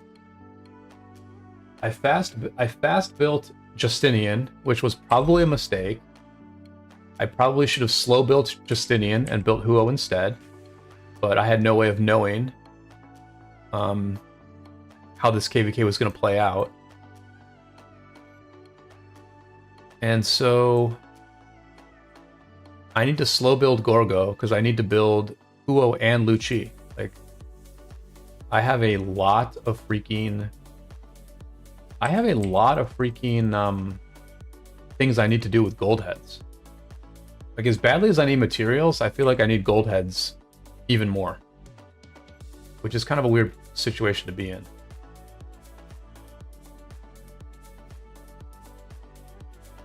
All right, we're going on the Nevsky. Looks like that's who Cherry targeted as well. Now we will simply shadow this fool, so he is not able to do anything smart. Okay, now he's going here.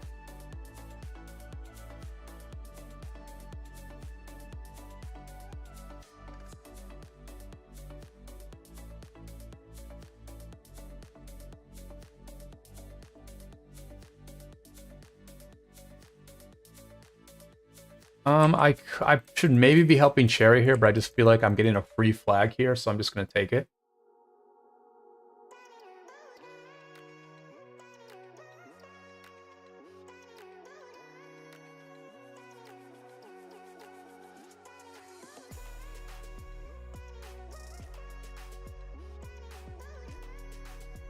I got the jump on this idiot, so he's going to go down very easily. Person almost fought like they were naked.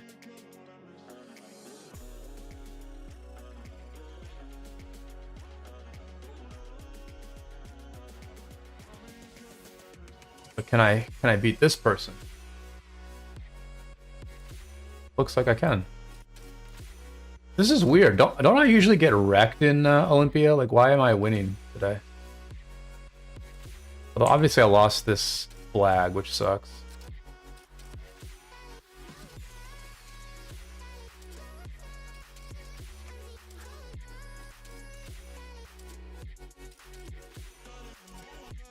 Cherry is maybe holding on here, but it looks like Cherry could use a little bit of help at this flag. She did do a very good job of holding it for quite a long time. I think the play is for me to come back here and grab this flag.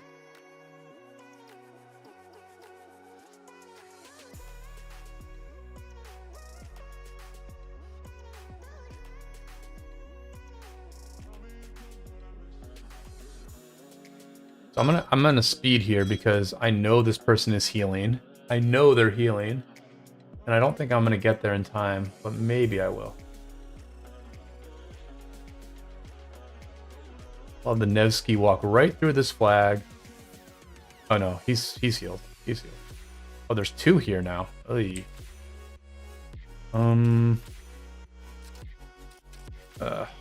Hopefully a teammate joins me.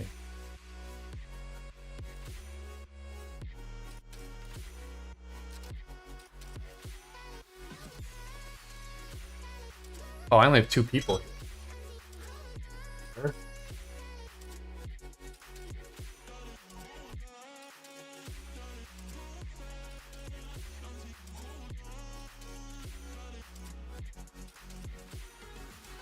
I mean, maybe I should be kiting these.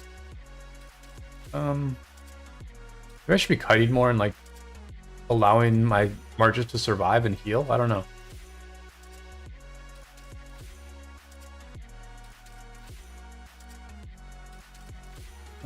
I think I'm gonna go mid because I think that's where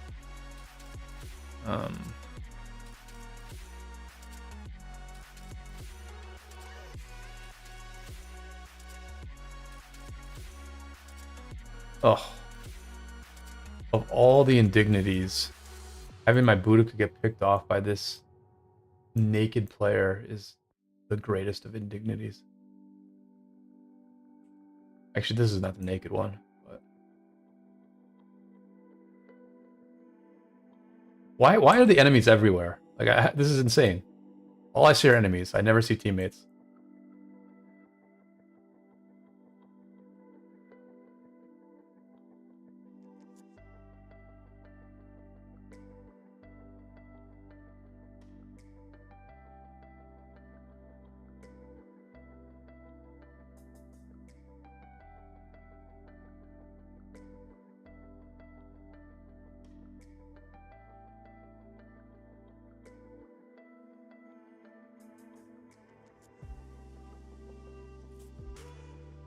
Yeah, looks like we lost here.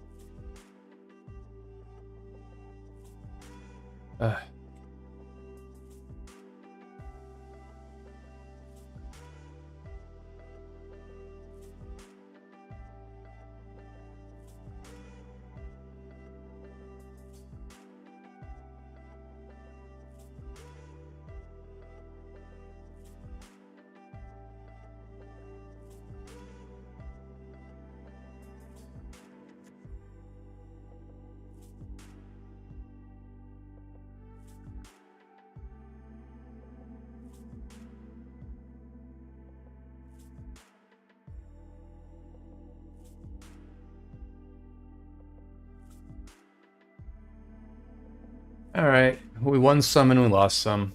We got our rewards.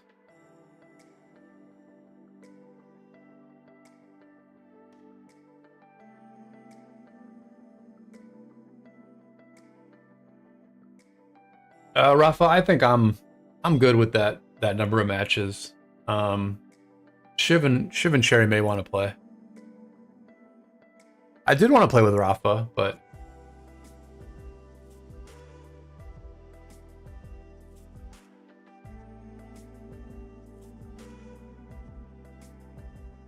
I'm gonna grab my quests here and call it a night.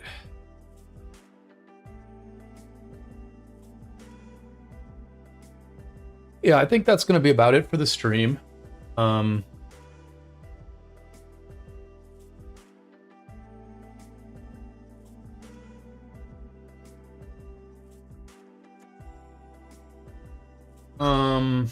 appreciate everybody hanging out.